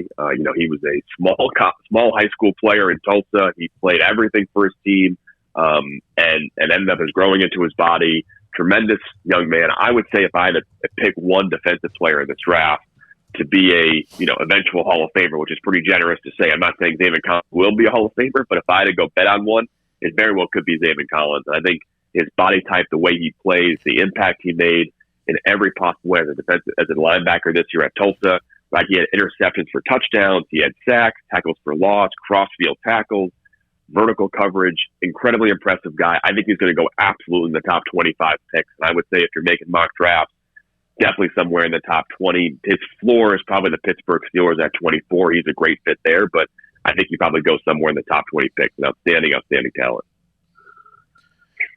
Eric, you digest this. Now, as soon as the draft ends on Sunday night, there'll be undrafted free agents and whatever else. Do you go to Cabo, or do you then already start working on the draft for 2022? I go right back to work. I was announced as the new director of football operations and player personnel for the East-West Shrine Bowl. So that was announced on Monday. So I'll be taking over that All-Star game, hopefully one of the premier events in the NFL draft cycle. And I've got a lot of work to do to get that game into a spot where we're on the same level, if not above the Senior Bowl, and be an impressive part of the All-Star game circuit. So I'm back to work May 1st for sure and working for the 2022 East-West Shrine Bowl. And I apologize because I saw that the other day and I bookmarked it and I just totally forgot to send it to you guys. But yeah, congratulations on that, man. Wow. That's pretty cool. Did you tell everybody we're the ones that put you in that position? I mean, we've had you on for what, Paul? You guys didn't read the press release. You didn't read the press release. I quoted you in the press release for sure. So go check it out. No, you did not. Stop. If you did, that's amazing. But you didn't. Golly, that's fantastic. Good for you, Eric. Congratulations, man. We knew you when you were 12. All right. Good luck. Seriously, you do an incredible job. It's amazing. And get some sleep because you'll need it. All right? Okay. Yeah, Eric. Awesome. Have fun this weekend, guys. Okay, go ahead. Eric, I was just going to ask, we always hear every year, like next year is going to be the year for the quarterbacks, or next year is going to be the year for this is the most talented class. What is the very early preview on like the 2022? Is that going to be when we see, a bunch of running backs or a bunch of, what's kind of the early details on that? It's a great question, and it's something we talk to NFL teams a lot about with me and my team, because it's important to kind of keep in mind what's coming next year, so you don't reach on a guy this year. And that's why you might not see a lot of pass rushers go too early in this draft, because next year has 6, 7, 8 guys that would probably be up for the number one pass rusher in this draft class. So pass rusher is a position next year where if you can wait on one this year, if you're the Dallas Cowboys, let's say, maybe you don't take one in the first 2 rounds, because no matter what, you're going to get able to trade up for one and get a top one next year. So that's the position next year. And outside of that, quarterback, people say it's a bad class. It's a just fine class. Every year there's a quarterback to go grab. Every year there's a Zach Wilson or a Joe Burrow. So quarterback will be just fine, but edge rusher is the one next year that's going to be a really important class. All right. Thank you, Eric. Thank you so much. Appreciate it, guys. Great draft. By the way, Arizona's announced the hiring of Rem Bakamis from the Baylor staff. He was part of the graduate assistant. He's now taking over, what's the actual position? Player development. Player development for Arizona. Of course, they have the new coach who was at Gonzaga. Congratulations to him. That's yet another part of that tree, that Scott Drew tree. Well, right? and again, he's part of the Gonzaga Baylor tree. Yeah, too. no, that's right. Yeah, he and Jacobs. Yeah, you win a. That's a great. You win a national championship, then all of a sudden, the grad assistants are hot. I mean, everybody's hot. I do have one note on, something we talked about yesterday with Randy Clements and him being out at Ole Miss, and then you basically reached out to various people, and you said that it was just a Lane Kiffin being Lane Kiffin type of thing. It was not anything nefarious. It was not NCAA related. It had nothing to do with Baylor. It did not anything for him personally. Right. And so just saw, a little report from one of the Ole Miss websites and said that Jeff Lebby didn't know of Lane Kiffin's decision to fire Randy Clements until after the fact. Holy smokes. He can confirm Lebby wasn't pleased. A source told him there had been strife between Clements and Kiffin regarding current offensive linemen. I guess Kiffin wanted guys playing that Clements said weren't ready. Kiffin was critical of lack of development. So it was things like that. And so just conflict regarding offers and prospects and development and things like that. So let me tell you something about one more shout out to Rebel Grove, because they were the ones that had that. Let me tell you one thing, Paul. I know what you're going to say, and you can absolutely go for it. But Randy Clements is an elite offensive line coach, and what they did at Baylor when he was there is that's all you have to watch. Secondly, this also may stem from a game against Auburn sometime last year when they ran for 283 yards, but they lost because of 2 turnovers in the passing game.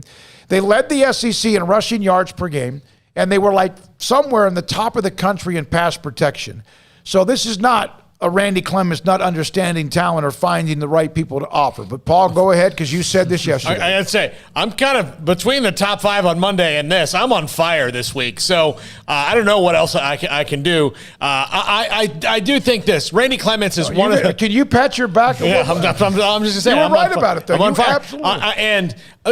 Lane Kiffin's a psycho. I mean, he just is. He really is. He's just a psycho, and in good ways and bad ways. There's good things that he does. There's bad things that he does. I would not want him to be the head coach of my college football program, because go back to USC, Tennessee, the Raiders, all that stuff. It's just been there's something to be said about a staff tick. that stays intact. And if you can't get along with Randy Clements. Yeah. If you can't get along with Randy Clements, that says something about you. Yeah, I agree. Randy is that kind of guy. And I'm telling you, with Lebby and the way, how Jeff can get pretty emotional. Well, hey, look, that's whole great job he's got. The Bryles group was tight-knit. They didn't break up until they were forced to. Yeah. So Rebel Grove, and I know that somebody probably took their premium and posted it on Twitter, which is why I saw it, but so I'll be vague about it. But I guess Lebby was up for the running for UCF potentially last year. Yeah, he was. And he looks like he's on a trajectory to be a head coach. I know some Baylor fans will be like, what? But he is. He's drawing closer.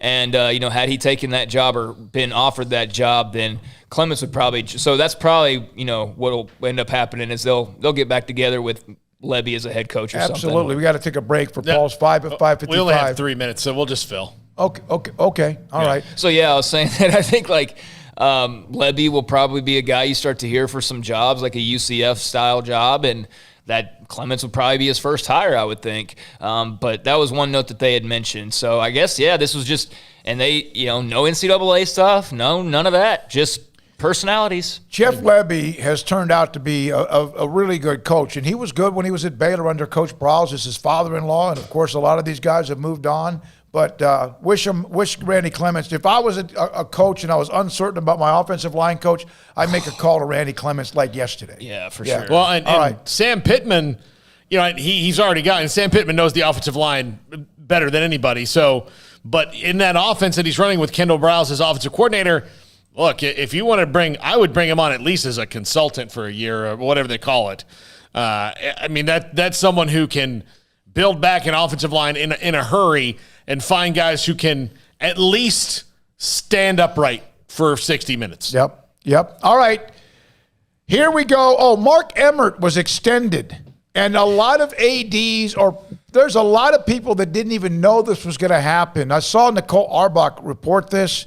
He was given an extension and a raise. When was his contract due? I don't know. Because if they did this 2 years early, when he's done absolutely nothing to speak of, dude, just burn it down. Burn down the NCAA already. I don't know the timeline redo it all. But, that's just a slap in the face, I think, to a lot of people that, this is – unless this was a priority, like his contract's running out, we have to re-sign him, there's no reason that he should be getting extended. If Zero. If his contract ran out tomorrow, right, and they had no one to replace him, what would be different? Nothing. They would need to find somebody else to say very vague things and not really answer any questions. Yeah, have somebody else go on the air and pee their pants. That's what he does all the time. I didn't know this story. In Atlanta 8 years ago, he called out a critic by saying asked him about his job. He goes, "Thanks for the career advice. I kept my job anyway." He is a face behind a bully pulpit minus the bully part. Yep. The president has seldom had any power. He is employed at the leisure of the association's board of governors. He had $2.7 million salary is what I think, and they just extended him for probably more money and more years. All right, time for Paul's 20,000 plus views for women's basketball. Baylor men won the national title. Hell has frozen over. Okay.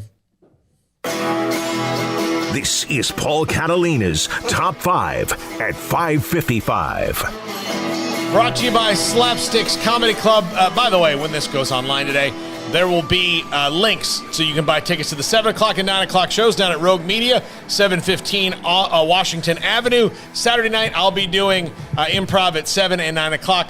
On Saturday, at presented by Slapsticks at Rogue Media, because Slapsticks isn't done being built yet, but bringing the funny back to Waco. Super excited about these shows. It'll be a good time. Tickets are limited, so act now. 40 tickets per show at 7 and 9 o'clock. All right. So this is at the suggestion of Brian Etheridge.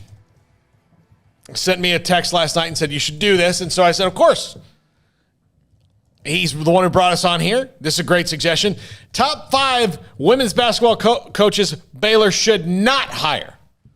They should not hire these people. If this gets more than the ones you just threw up in the air and grabbed 300 women's basketball programs and all these, Molly Miller and all this other stuff, which was great. Drake ripped off a segment from me today on Molly Miller. There's reasons why. He wants her number and everything.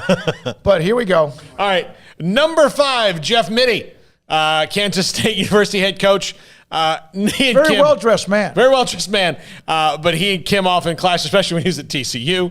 A lot of people did. Yeah. A lot of coaches did. Yeah. All right. Shorter list is who didn't. Yeah. If you bring up the former Baylor assistant and UT coach on this list. Oh, hey, wait. Right. Just buckle in, guys. Right. Here it comes. This is all to get you angry. Yeah. Number 4, Sherry Cole.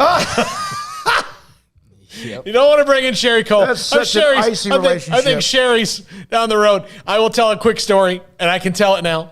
You can? I will. I don't care. I didn't tell it before. So President Bush came right after his term was up in 2009, and Baylor and Oklahoma were opening the Big 12 season. He's not the president, or they're in the Big 12 season. He's not the president anymore for the first time in 8 years. And he came and gave a pep talk and did some things at the Farrell Center. And he went in and talked to the Lady Bears. And then he said, all right, Kim, I'm going to go say something to Sherry Cole. And Kim said, Mr. President, no, you're not. This is kind of our thing. And he did it. He listened to Kim. She told. This is a guy who started 2 wars as president.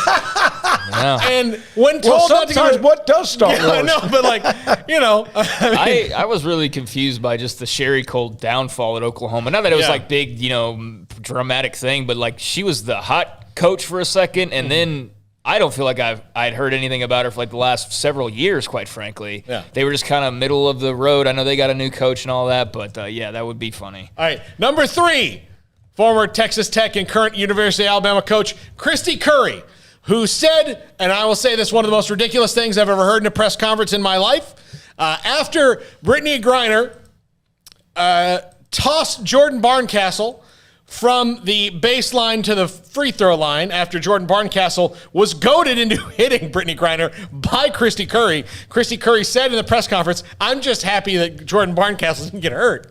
I missed all this, but people reflect on it. It was pretty Brittany often. Griner's freshman year, and Brittany got suspended for a couple games, as she should have. She lost her temper. But look, if it'd be like the people who accidentally dropped their kid in the tiger pit, and then they're like, I'm happy that the tiger didn't eat him. Well, he hung your kid in a tiger pit, man. Come on now. You should have been sad either way. But number 2, and that's Karen Aston. Yeah, I don't think anybody would approve that hire. No. I don't think anybody would be happy with that one. She did not work out well here. That did not go well. But there's some other assistants that haven't either. Yeah, but that one in particular did not. Yeah, but she got all the shine. She, UT versus Baylor. She's gonna be, the woman to knock Kim off, and that didn't happen. She couldn't. She could not buy a win. Number 1, Jeff Waltz, University of Louisville. Yes, Smoky's guy. Jeff Waltz is the only person I've ever seen out Kim, and I coached her, thought her out. Out-dramaed her as well in a game where he was, and the Louisville beat Baylor because they were getting every call and they were not calling fouls. He got one questionable call, and he ran and jumped up and sat on the scorer's table and got a technical foul. That is out-Kimming Kim Mulkey. He did it. He's number 1. No one, honestly, could win here. He could win here, but no one wants to see him do it. No one? It'd be like, listen, it'd be like look, here's the deal. If Tim Tebow had come up with the coronavirus vaccine, I would have been like, I don't know if I want to take it. Let me tell you this: the guys had a pretty good run at Louisville, and he's not going to get it. But that's great. You might get hate mail. I might. I know it's fine. You might get hate. No press is. That's awesome. No press is bad press. I'm trying to think of somebody else. There's a few others that there's been riffs or whatever. Where's Muffin? She's retired. That's right. Isn't it Muffet? It is, but I always get that wrong. All right, thanks to a lot of you. My goodness, a bunch of you on the text line today. Scotty B, 409, Matt, Glenn, Stephen, Carl, 214, Jonathan, 254, 903, all of you. And I've tried to respond to all of you as much as we can. And YouTube, and Periscope, and Facebook, and online in the app for Armstrong, for Craig, for Paul Catalina, Eric Dickerson, Chuck Dykes, and also Eric Dalco, and John Machota. I have no idea what's on tomorrow. I don't. The NFL draft, for one. Yeah, we'll do a lot of that. I'm David Smoak. Good night on SicEm365 Radio.